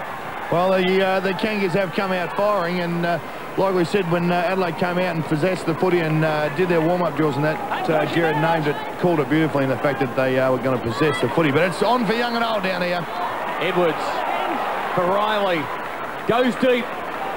Henschel plays on and goals. Pratt says he touched it. Now from 4 to 6 goals. Big Ones has to wait for it. Palms it down. Wells off the line. Overruns it. Goodwin, clever paddle on. Got it to Shirley. Well marked by Pratt. Take it out. Mark. Thank you. Good ball for Grant. Thanks, Mark. Thanks, Robert. Waits. No one moving for him. Now Petrie provides a lead. He goes to him, and Petrie has it slipped straight through the fingers, and it's going to open the door. Adelaide have got an open forward line. Shirley, who'll he choose? He goes to Rashudo. One grab, not the second. Gibson's caught. Got it on to Hay. Shorts it. Schwartz takes the mark. Long ball for Petrie's a beauty. Petrie just misread it slightly. Both he and Goodwin go to ground. Goodwin bounces to his feet quickly. Gives it to Rutten. The confidence back. Thompson for Hart. He can go. Rashudo on the lead. Takes it on the bounce. Burton off the ricochet. Back for Rashudo. Hoping Dowdy can beat a couple. Sinclair wraps him up and gets in his back.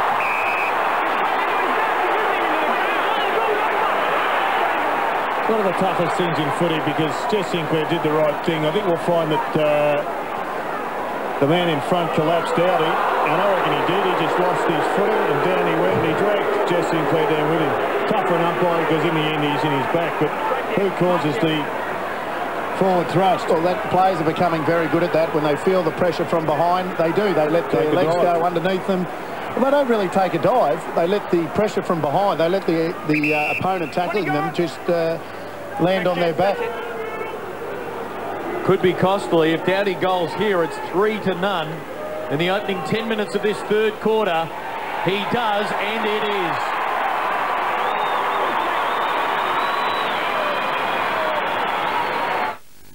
Leads to a Dowdy goal. I said the first 10 minutes could be decisive, and it may well be. The Roos will have to back there, and they're crowded, giving it to the umpire. Simon Goodwin jumped into Daniel Harris's back, and listen to the boos. Oh, no. 7 goals, the margin. Big ones for Paul Pleasure. Dowdy, caught by Harvey. Schwartz. Good play. Funnels it out to Simpson. Petrie caught behind Massey, had to go to spoil. Matt in a good pickup, got it to Hart. Off for Rutten. To the wing he goes for Big Ones. Good movement by Adelaide. This one just sits up. The Henschel now guarded by Brown. And it's over for a boundary throw-in. Clock stops with 12:39 remaining. Adelaide back at this venue next Saturday, travelling 2 weeks in a row when they play the Tigers. Here's Archer. Sinclair with Wells to his right, uses him. Got the overlap on if they can get it on quickly. It's chopped off though. Prosciutto. Dowdy. Wide for Burton. Perry in pursuit. Pratt there as well. Still Burton. Prosciutto again a long handball. Thompson well bumped by Wells. Dowdy gets it to Pleasure, and they've got 4 in a row, have they? No, he misses. And Sinclair's a little worse for wear. Getting attention, that's okay. They got let off the hook there, the Kangaroos. Yep. The Crows had a lot of space to work in, and poor Pleasure has probably rushed the kick, had a lot more time than he thought he had. Good work from Drew Petrie. He's working hard. I think that's why he's getting a fair bit of the footy. Work rate well up at the moment, Wayne. Yeah, he's one player that is working hard for the Kangaroos across that half-forward line. Wells on half-back. Had plenty of it today. 20 possessions now. To a contest. Hart the spoil on Green, who's wrapped up by Thompson. Gets it out, but there's a murder of Crows, and it's Hart taking it, driving it long. Henschel! Oh, we've seen some high wire acts today. He plays on quickly for Burton. Good, unselfish team play by this Adelaide group, and Burton is lining up his 4th goal. Well, I think Malcolm Blight was the first one to use the term coughed it up. And he would have been throwing his phone at the wall, I think, if he had been coaching the Kangaroo side, because right down in front of us, there was certainly just a handball that went straight up in the air. And there was 4 or 5 Crows players who took it away, and bang, they get an easy shot at goal results. And following that easy shot, Burton makes it look entirely difficult. That mark of Henschel's was a good one. He set himself. Lee Brown probably fell into the trap of thinking Glenn Archer's there. I'll just sit back here. Glenn will bring it to ground. I can mop up. Yep. But unfortunately, it didn't come to ground because Henschel jumped over the top of Archer. That 12-man zone of the Crows from the kick-in works a treat. Matner backs himself, breaking through tackles, going deep. Pratt's back there. I'm not sure they play British Bulldog at school anymore, but I reckon Marty Matner would be in. He's world class at it. You cannot stop him. He just winds his way through people like they're standing like witches' hats. Turnover, not quite. Clark couldn't hang on and gives away a free. Used to love a good game of British Bulldog, Jerry.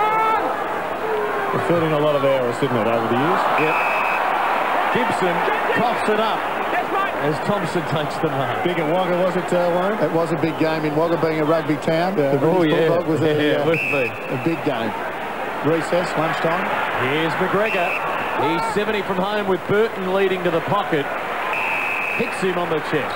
Of course, it's not a rugby league town anymore, Gerald. That's right. You've converted it, have you? No, not die. It's 50-50, I reckon, these days. Back when I was growing up, predominantly rugby league. Well, we had it covered pretty well for a while with you and Paul Kelly doing reasonably good things through the 90s. A big hi to everyone in that region watching us this afternoon. Watching Brett Burton again line up for his 4th goal, and again misfire miserably. Out on the full. We've crossed the halfway mark of this 3rd term, and the Kangaroos, like Adelaide going to the Lockett end, scoreless for the opening 15 minutes.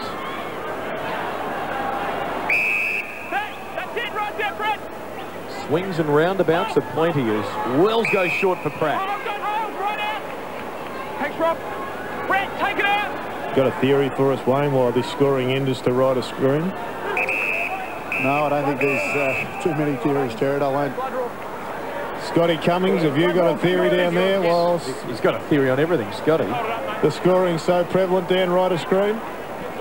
No, you've got me beaten on that one. There's absolutely no reason why. Tell you what, Clinton, if we were on throughout W or maybe tomorrow night on White Line Fever, once again, guys, you may be able to ring in and get people to give us a theory. Brody Rawlings, a nasty knock to the I suppose there.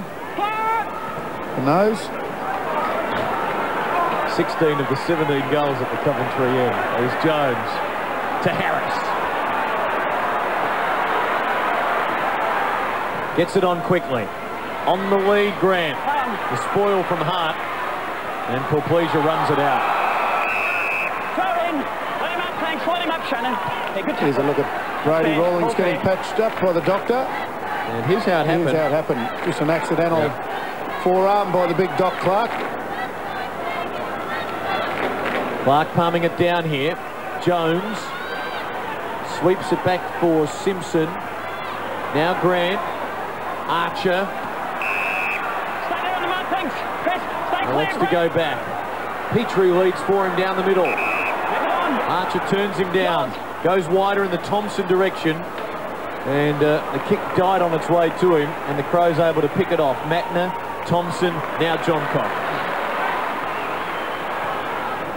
Short ball, Archer at full stretch. Kangaroos have got numbers here. Pratt going back to Sinclair. Well, that was his intended target, and Sinclair made it look all right, and then turns it over. Has he? Rashudo knocked it away. Sinclair on the second effort was good, and kicks it out wide for a lunging Harris who can't mark. Massey toe pokes it wide. Keeps it in. Good lesson for Daniel Harris. Keep your feet unless you are absolutely certain you're going to mark that ball.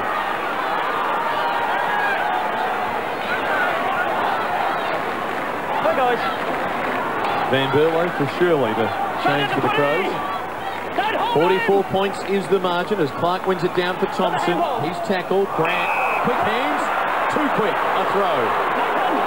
Your kick. Throw it. Van Berlo. Right down it, Chase. Going back for half. Mine. To the middle. John Cock backs himself, runs a long way. Kicks towards Henshaw and Brown. Hay from the side. Brown surmised the situation well. Got it to Perry. Gibson caught. Knights the tackle. Burton tripped up. Caught high, play on. Knights kept his feet well. Hurries the left foot kick at goal out of bounds. A couple of players that need to get some more footy for the Kangas. Adam Simpson, just 11 touches. Shannon Grant, 11. And Boomer Harvey, just 13. Their gun midfield that served them so well for a decade is just not seeing enough footy. They've not been damaging enough as Sinclair feeds Archer running down the middle. Good kick. Now Grant can be damaging. He can kick a goal for them, and boy, do they need this. He loads it up, hits it to the square, going, and it's helped through by Hart. Shannon's played almost the entire third term up forward, so it's tough to get touches there. That's their first score. It took 19 minutes of this third quarter. Burton. Well, not his best. Compass was off a bit. Perry to Pratt. That's it right there.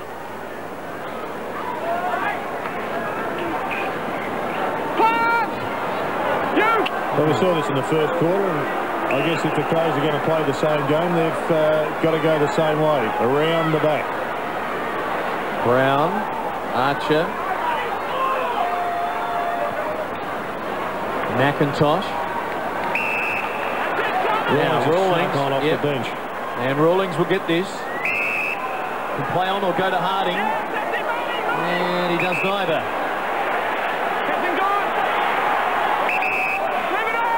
Into time on third term.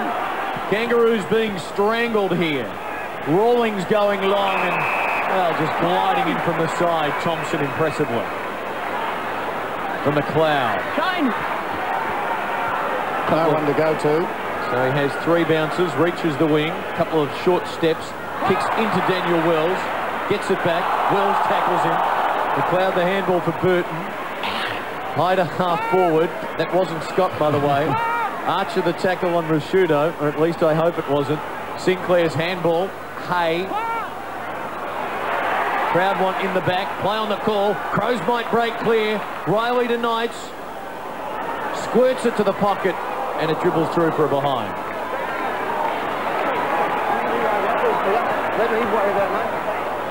Kangaroos in quickly. Here's Harvey. Now there's a chance that they can run. Green. Gives Thompson a chance, 1 out. And he's been looking forward for that for a while. Well, it's just a strength issue, that one. And you're right. big Nathan Thompson won the battle.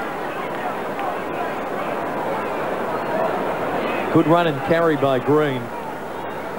And now Thompson, after 5 a fortnight ago, 8 last week, lining up for his second today. 45 out directly in front, and he converts. Brings him down. Oh, that ball is just short. Great tackle from the veteran. Kangaroos work it down the outer side to Sinclair. Maybe another one before three-quarter time, and they can try to keep in touch. Sinclair will go backwards. Pratt. The beauty of this ground, Clinton and Wayne, is that I reckon the Crows are in cruise mode just at the moment. They're trying to run the game down, etc. But you can score really quickly at this ground. And they're only 6 goals down, so whilst it's an unlikely result, if the Crows came out with a similar mindset in the last quarter and things went right for the Kangaroos, they might find themselves under some pressure. McIntosh long, Jones the target, 1 grab, not the second, will get a throw in with 2:09 remaining. Late starting game today, 10 past 3 Eastern time for Mother's Day. Sinclair the leading ball winner. And as we mentioned earlier, a lot of the numbers can be tossed out. Kangaroos with 15 more possessions overall. Edwards for Van Berlo and Thompson. Van Berlo kicks in the direction of Big Ones, but wide of him. Kangaroos under siege here. Big Ones off the ground. Great goal. Well done, big man. Standard broadband on your crowd. He got Brett Bigland's knee right into the quad, and he'll struggle to play on, I reckon. Well, with 1:49 to go in the third, they're going to be a man down for a while because he's limping off slowly, electing not to take the stretcher. Still mine. Centre half forward for the Kangaroos, but the Crows are there, and there's a bit of a spring in their step again. Dowdy for Van Berlo, poor kick, Thompson slip. Rawlings takes the mark. He'll go to full forward, good kick. Shannon Grant lining up for his first. Not so sure it's a good kick, Clinton, but the fact that it... He'll claim it. Yeah, the fact that it fell short... It's an A-grade mongrel. It's an A-grade mongrel, but more often than not, forwards are usually on the end of those because they play in front, the defender plays off, and this is one of the players we spoke about, Shannon Grant.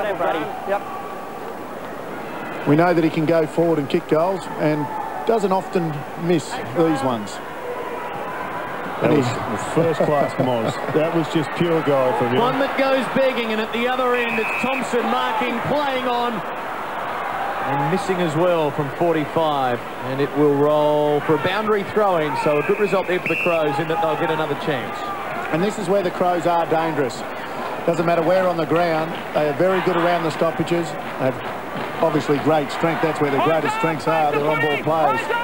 Well, they've cleared a fair bit of space between this tap out and the goal square, so someone can grab it and then go all the way. Go Doc. Clark over his head. Schwartz. This is his chance. He could have grabbed it and run straight to goal. No, he got pinged earlier, Jared. Edwards read that magnificently. Thompson. Long to the hot spot. Big Ones. Burton. Time running out. 2 seconds. And that should be enough. We've got another Kangaroo down behind play. I think Brett Biglands might have ironed him out.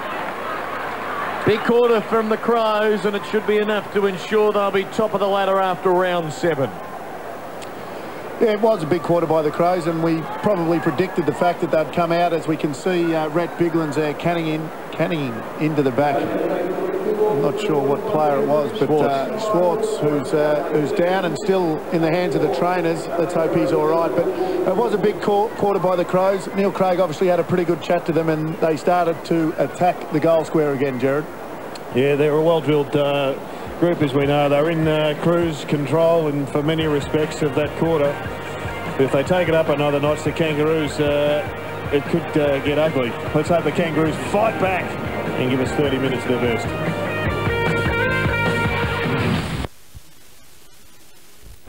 footy, fellas. It's been 6-1 now since half-time. The Crows well and truly on top. So hard to come back once you dig a deep hole for yourself, as the Kangaroos did with that 9-1 opening term. And it could get nasty yet.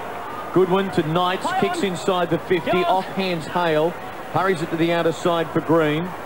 Bounce sits up for him, lays it off for Rawlings, will go back to Gibson. That's just a good pressure. They've closed it down. The Kangaroos didn't go forward, so all of a sudden now they're going to really struggle to find a target up forward, one out. Archer long, Thompson in a wrestle, here's Hart.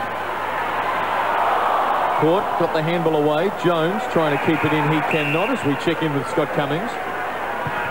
Daniel Pratt tries he might to loosen up that corky. I think it was direct hit right on the hip. He's running around, but albeit hobbling. And but the bad news, Ben Swartz has actually gone inside with it. Doesn't look like an injury. He looks actually ill. Thanks, Scott. You can often feel ill if you get a good knee to that rib cage, Gerard. Who knows what damage that's done internally. I mean, just hope for the best. That in his opening game he hasn't come up with a bit of internal damage. If he's feeling crook. Thanks, Drew. Play on now. Wells. High.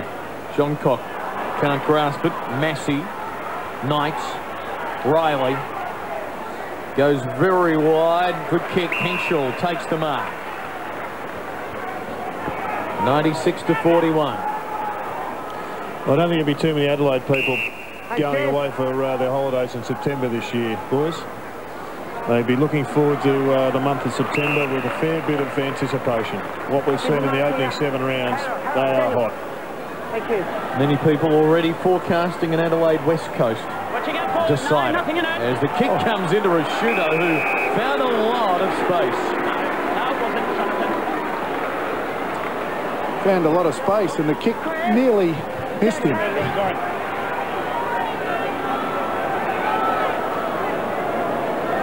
He went to ground, Johnny Ho.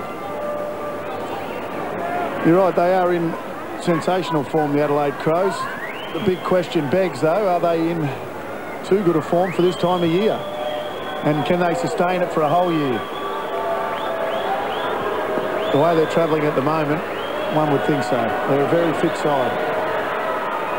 And Rashudo's got number 5.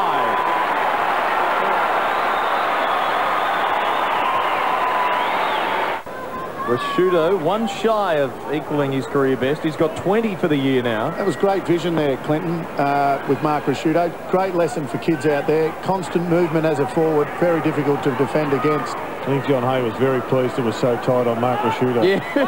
Because he just fell over. Hasn't had the greatest of days. Sinclair for Harvey, now for Wells. Had every touch going the wrong way, but maintaining possession. Now Brown, long to a contest. Thompson's going to leap. Bad luck, just had everything, but didn't quite control it. And the Crows will skip it away. Knights to Shirley, to Massey, to Burton on the lead. Takes it on the bounce. Can he slip past Gibson? Out of bounds. In front of the Kangaroo supporters, the crowd today, 16,064, the smallest ever for a meeting between these two clubs in Melbourne. Everyone deciding to stay home and look after their mums. And rightly so. And watch it on the TV as Thompson kicks forward and Gibson takes the mark. Goes quickly for Perry. Now he's got no one. So he brings it back to the centre corridor, and, well, in the end, Petrie did well there just to ensure that Adelaide didn't take possession. Harvey had it knocked away by Porplesia. Plenty of Crows fans in the 16,000, as you can hear as well. Doughty. That's the worrying factor. Yep, to half forward for Thompson. If you said there was 3,000 or 4,000 Crows fans here, yet if you're in administration of the Kangaroos, you'd be very concerned. More and more of these games look like they'll be headed for parts elsewhere. Gold Coast, Canberra perhaps, as Thompson. Well, stay with us, folks, because the Birdman's in an aerial type mood, so we might get something in the final 12 minutes. Here's Wells. Thompson caught behind Hart, flattens him, gives away a free. The way Ben Hart's played this year and the shape he looks in, he might give KB and Tuffy's record a little bit of a nudge. He's got 98 to get KB. He's 31. Well, he's been in great form. McLeod. Along with a few of the other Adelaide players, mind you. Stay there. Play on. There's not too many Adelaide players that aren't playing too well at the moment. Yeah. It's things like that. It's things like that that Ben Hart is doing this year that he hasn't been able to do for the last couple. Great kick. Little pirouette was fantastic. Rashudo's got it. Too far out to score this time. Kangaroos again scoreless in this quarter. We've been playing 12 minutes. Rashudo bombs it long. Where are the Crummers? Goodwin wanted it. Burton hits the post. Geez, he did a great job to get the kick away. Did the Birdman. 62 points is the Adelaide lead, their highest ever winning margin against the Kangaroos, 73, and that came in that first season, the final round, round 24 that year of the Adelaide Footy Club. Long ball to the wing. Van Berlo for Hart. Moving it on, McLeod just doing it comfortably right now. Massey goes out wide. Thompson got a long lead on Harris here. Will the ball stay in for him? It does. Harris fends off about 10 metres away. The kick goes to half forward where Brown gives away a free. McGregor's got it. He's worked hard, Lee Brown, all day. Him in the top of the head. I think he's one that the coach would tick most boxes. Kenny McGregor. You fancy a tough shot. So he hits it to the top of the square. Burton in front. Gibson the spoil. Rashudo wants another one. Hay for Wells. Oh, sidesteps his way out of heavy traffic with ease. Gibson goes to Hale. Rawling. Space on the wing. We're past halfway of the final term. The Roos, since half-time, have kicked 1 goal, 2. Green. Short and wide. Thompson has kicked 2 goals this afternoon.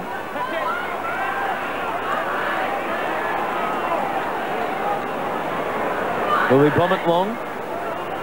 There's no movement for him, as you can see deep. Torpedo. Now he goes wide into the pocket. Full stretch was Jones. The cloud mops up and the Crows are going to dart it away down that outer side. If John Cock can get it, he does, and they go. Rutten. Riley. Kicks quickly. Burton name all over it. Great transfer. Now will he go back? He wants to give it off. They are an unselfish bunch, this Crows team this year. And Dowdy marks 45 out. Yeah, you hit the nail on the head, Clinton. Brett Burton there, probably a goal that most players would go back and have a shot, but decided that Michael Dowdy was in a little bit better position, probably further out. This will test Michael Dowdy, Dogger, as he's better known at the Adelaide Footy Club. Well, after you saying that, the form you're in, this will go straight through post height. 50 out. Missing to the right. You've wavered. Still haven't been able to maintain it for the whole match. 16-8 to 6 goals 5. As we said, Adelaide will be on top of the ladder now, back here next Saturday playing Richmond, while the Kangaroos go to Subiaco to play Fremantle, and the Kangas at 2 and 5 with a lot of work to do this season if they're to return to the finals. It's been uninspiring, hasn't it, the Kangaroos footy, as much as the Crows have just continued to perform like the machine they are. They've had 1 quarter of resistance, and after last week we saw what the Kangaroos can do with some fair bit of inspiration, but non-existent today. Another one coming up, you sense. Thompson, question of accuracy, 50 out on the run, goes deep, and it's marked by Henschel. He's kicked 2 already. And, well, he's got a good enough angle here. He should have no problems. Thanks, Daniel. One more. Mark, just outside the square. Starting to use his body like a seasoned forward now, Trent Henschel. 48th game, 48 career goals. This for 49. Very deliberate approach, close to the man on the mark, but he drills it. He's got his third, 4 goals in this last quarter for the Crows now.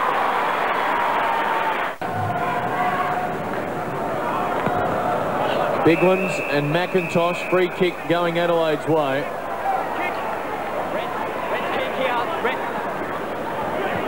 Stay clear of it. Stay clear of the goal, please. Adelaide still providing plenty of run. Well, that's the run we talked about. The first 5 minutes, it was non-existent from the Kangaroos. And yet the Crows that are miles in front, they're prepared to still run. McGregor was being held and wins the free.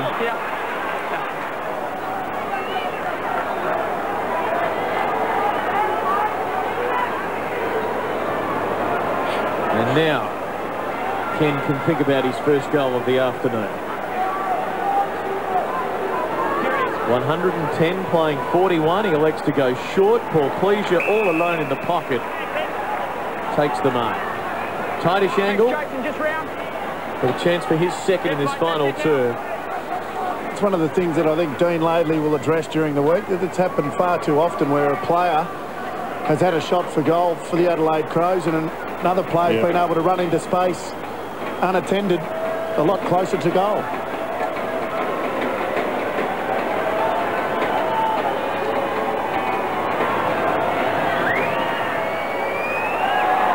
The procession continues. Paul Cleisure gets his second. In the spirit or the lack thereof in this Kangaroos team and the atmosphere in this final term for them. Yeah, it's unlike the Kangaroos. All the blocking and all the talking that we normally see from them has gone, and the bench is, well, there it's a somber place to be right now.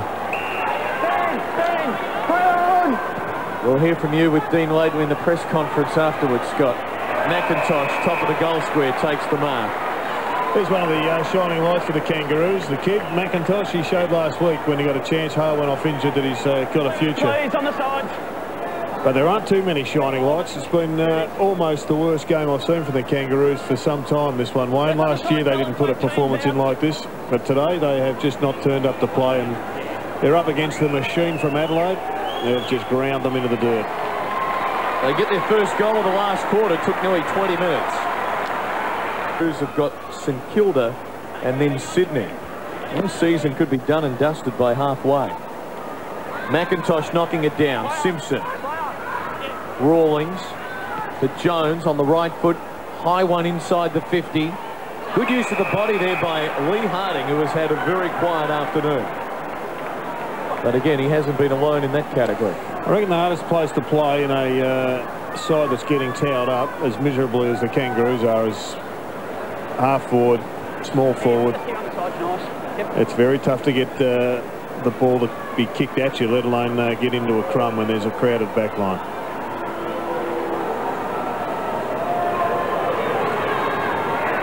Harding makes it 2 in a row late for the Kangaroos as they try to generate some respectability on the scoreboard. Just 6 possessions to lose. Don't freeze again this winter. Mannix will install a fighter. Umpire not happy with the bounce as Clark knocks it forward. Wells will run onto it. 29 touches for him this afternoon. Off to Simpson, but remember these are days of high possessions, and that kick lands just in the field of play for a boundary throw-in.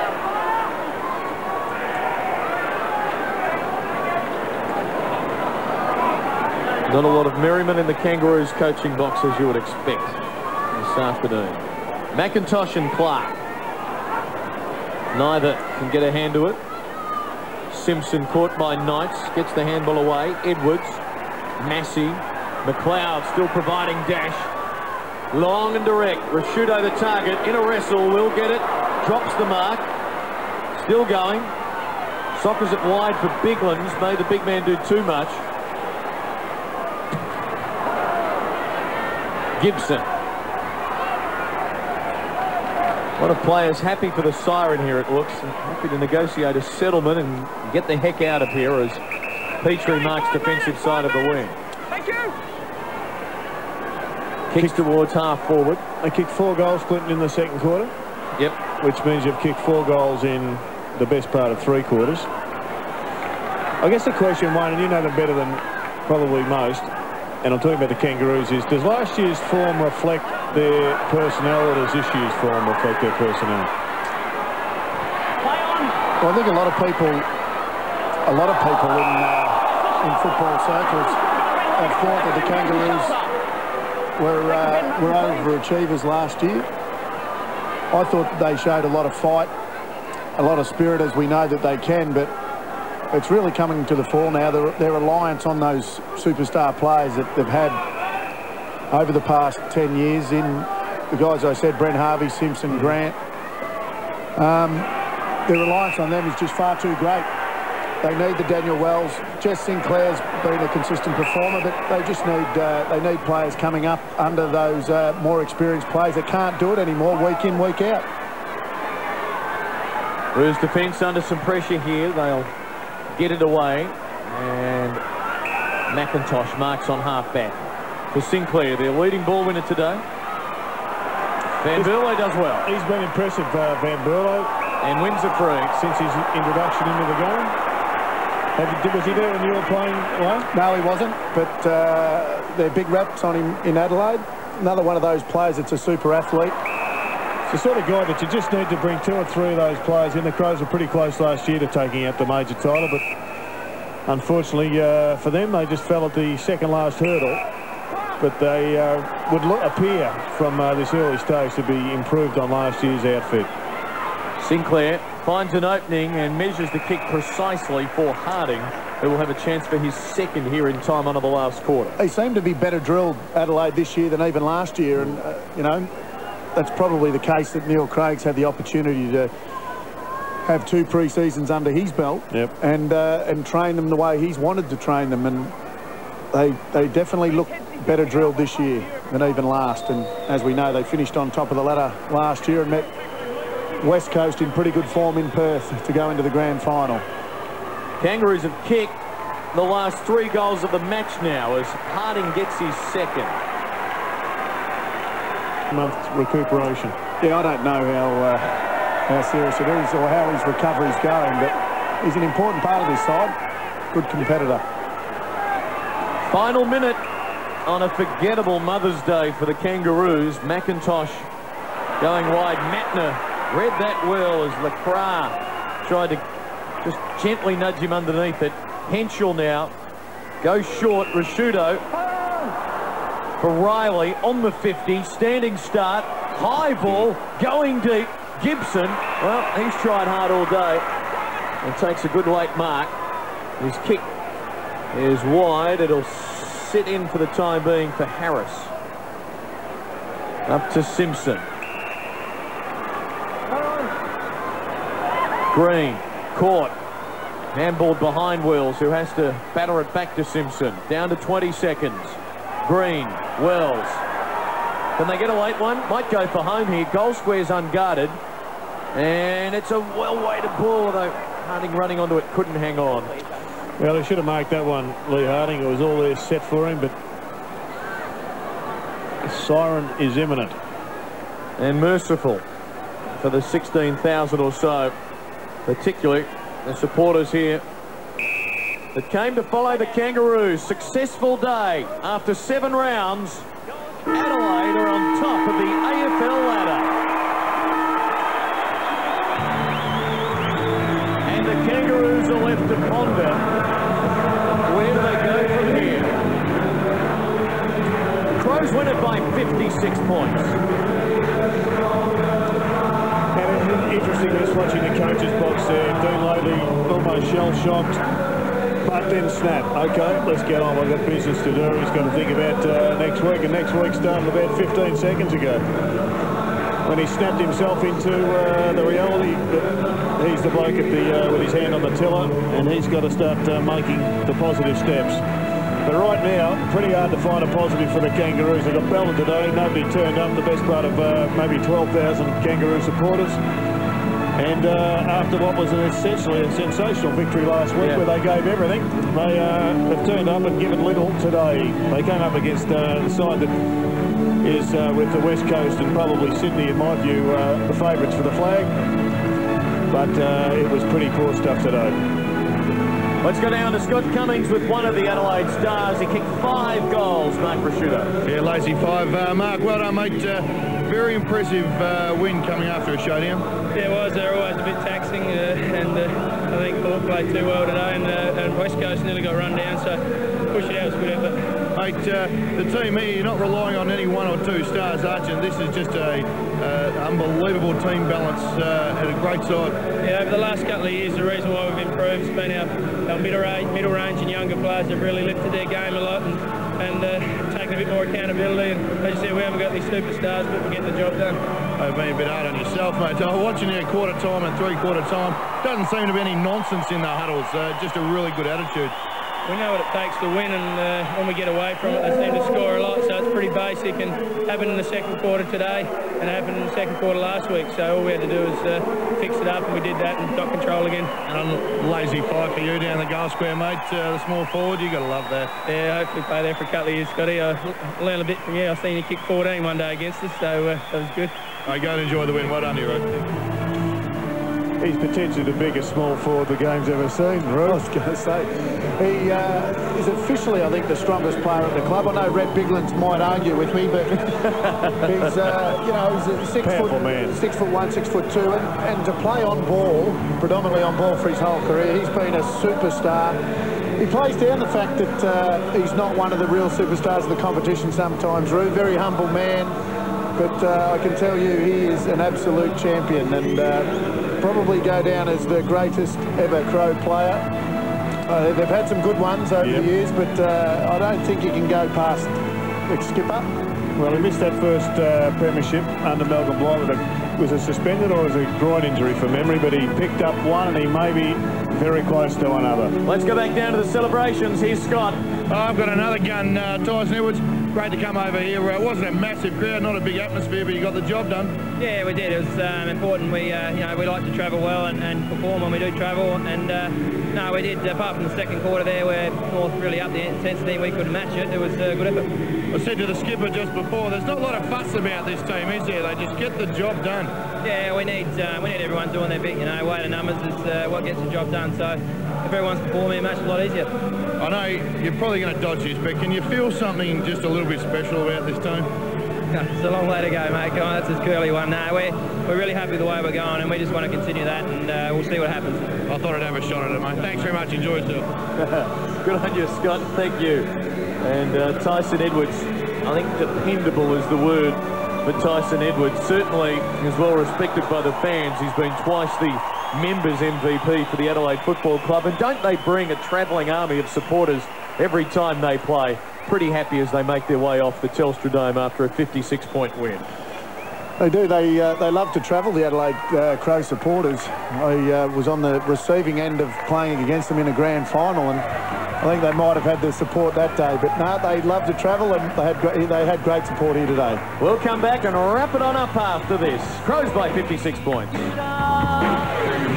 This afternoon set up with a 9-goal-to-1 opening term. They win it 18-8 to 9-6. Mark Prosciutto kicking 5, Brett Burton 4, Henschel kicked 3, Simon Goodwin the chief ball winner for Adelaide, while for the Kangaroos the Sorrytail, Thompson and Harding each with 2 goals. They did kick 3 late. Sinclair with 34 touches. Down to the victorious Adelaide rooms, here's Scott.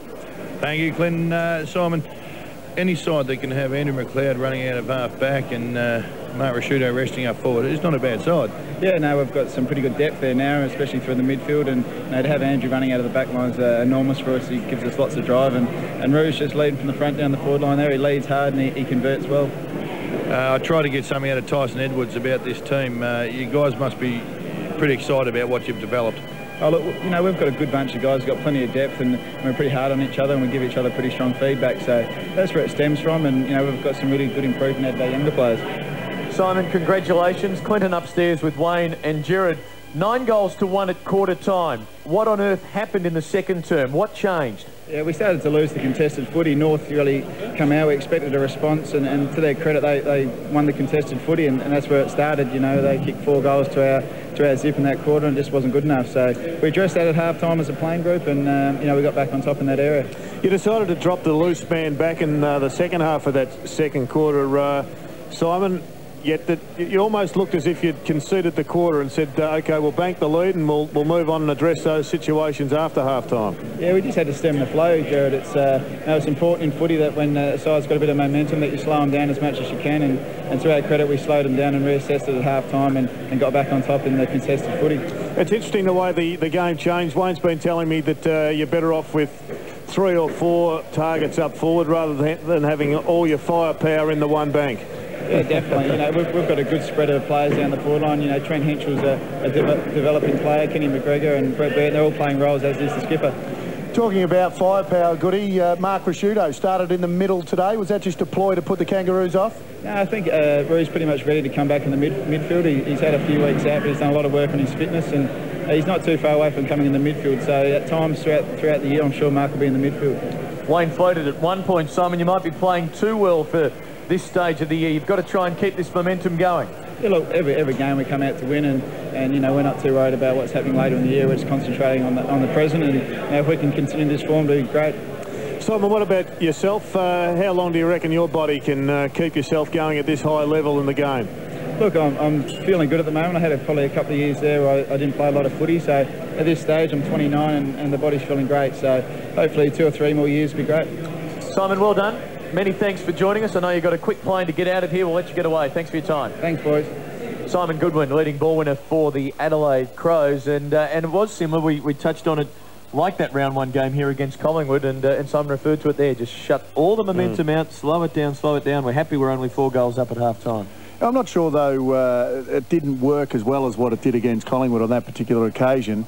I think even when they did try to shut it down today, the Kangaroos were still able to kick those 4 goals and probably get themselves back into the game in some respects. So I don't think it worked as well, but you understand what the Adelaide Crows are going to do now. If there are any momentum swings in a game, that's exactly what they'll do. And there's not too many sides that can stop a flow on. We've seen many a side do it this year. We've seen sides drop numerous numbers back, and you're not able to stem that flow.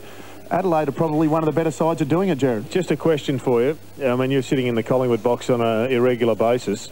There's 2 ways you can stem the flow, it would seem. One is to send players back behind the ball. The other one, of course, is to say, hey, boys, we've got to start winning the contested footy and keep the structure in place. That saw you kick 9 goals in the first quarter. Why not the other? Why always players behind the ball? Best form of defence is attack, I've always said. But not according to the coaches. Oh, no, not according to the coaches. But look, you can't be too defensive. If you go too defensive, you win the ball through the midfield, you start to take a bit of ascendancy back in that area. You look up the ground and there's nowhere to go to. There's definitely a happy medium there. And I think on most occasions, Adelaide Footy Club do the right thing. But I thought today they probably just went that too defensive at one stage to allow the Kangaroos back in the game in that second quarter. But who cares? They took control in the second half and won easily. Well, let's have a look at those highlights from the second half. It went to half-time, therefore, with only a 24-point lead after it had been 49 at the third term, but it didn't take long for Adelaide to assume control. Just 3 minutes in, Mark Rasciuto with the mark. He'd go back and kick goal number 4. 4 minutes later, it would be Trent Henschel. A few minutes after that, it'd be Michael Dowdy. All of a sudden, it was 7 goals the difference, and the game was over in that 10-minute burst early in quarter number 3, and there was no coming back a second time for the Kangaroos. No, there was. The much vaunted spirit of the Kangaroos was nowhere to be seen today, and it's always difficult to... You don't want to make comment to take anything away from the Adelaide Crows, but I think everyone knows that the Crows are on fire, and they're just going to obliterate you if you don't bring your best game to the stadium. The Kangaroos just were clearly flat after last week, and they were, in the end, they were uncompetitive. You said during the call, Jared, that you think that the Adelaide Crows have probably got another 20-30% in them. I agree. I thought they made a few errors today, skill errors that you wouldn't normally see them make. But where I was really impressed, those little gives that Adelaide give, those little 1 to 2 metre handballs, at times not even 1 metre, they're just little gives that put a player in a better position for them and set a player up that has these little gives here. See those little gives? There's flow on. There's always run from behind that allows the player to kick it to the forward's advantage, like that occasion to Trent Henschel. And Henschel for the second week in a row, kicking 3 goals. The Kangaroos would get some respite late with the last 3 goals, but it was all Adelaide after that. 18 goals 8 to 9 goals 6 the scoreline. Crows coming back here next week to take on Richmond at the Telstra Dome, now that they are on top of the AFL ladder with a 6-1 record, while the Kangaroos 2-5 now ahead of that trip to Subiaco to take on the Fremantle Dockers. The next 3 weeks will decide whether or not the Kangaroos play finals footy this year. Well, they're tough because going to Subi's is difficult. I know that Mark Harvey and Kelly O'Donnell, the coaching staff for the Dockers, were here, and they also will say, well, we were pretty ordinary yesterday. They were, in fact, pathetic yesterday. They brought nothing to the game as far as determination and all of those intangibles, but you would expect that they'll bounce back. The Kangaroos just have got to take their A-grade game over to the West. Otherwise, they'll find it really difficult. Let's check the story on paper today with the final match statistics. Plenty of disposals. In the end, only 4 different between the two. The Crows winning a few more of the contested ball. Marks very similar.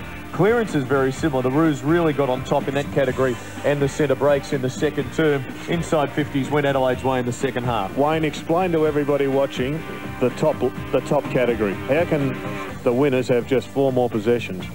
Oh, look, I think that the fact that where you're winning the ball and the fact that you get numbers behind the ball, you over-possess it, you kick it sideways, you kick it 20 metres in front of you, then you kick it back to the fellow on the wing. It's over-possession football. Isn't it interesting, though, when we're looking at a group, we ignore the total figure, and yet when we're looking at an individual, we always highlight the individual's statistical analysis, and yet collectively, as we just saw, it means 0. That's a fair point. I think it's the quality of possessions you get these days, and you only have to look at the quality midfielders. You look at a Simon Goodwin, you look at a Chris Judd, the players that we mentioned during the call. Judd only needs to get it 20, 21 times, and it's what he does with it. He doesn't get those cheap ones out the back in the back half. He gets the ones through the middle, setting forwards up and kicking goals himself. That's why he's regarded as the player he is. Mark Rashuda only needed to get it for 9 kicks today, but 5 of those 9 kicks would be converted into goals, and he was hot early. 3 goals in the opening 16 minutes of the match. Had him on target for, well, double-figure pace, and he ends up with 5. Well, he slowed down when the Crows slowed down, as all 4 forwards will do. In the second term, he really didn't get near the footy close enough to goal. In fact, I think they scored just the 1 point, didn't they? Or close enough to. But really, it's not a matter of how many he kicks through the year, whether it be 70 or 80 or even 100. It's really how many he kicks in the last 4 weeks of the year. And that's when his experience and his wealth of great talent will impact most on this competition. You mentioned about Perry coming back into this forward line. There's a guy called Scott Welsh as well that wants to get his way back into that. And he's a quality player as well. Yeah, he's one that I forgot about. But what we're forgetting about Mark Rashudo, he's still not full fitness yet. He's just come back from a hamstring, never had a hamstring in his career before, so it was all new to him, but had an interrupted pre-season. So when we get a fully fit Mark Rashudo going through the midfield and then also forward, look out. In unison. Not many highlights for the Kangaroos today, as we spoke about. Maybe one was Daniel Wells getting his hands on the footy a bit.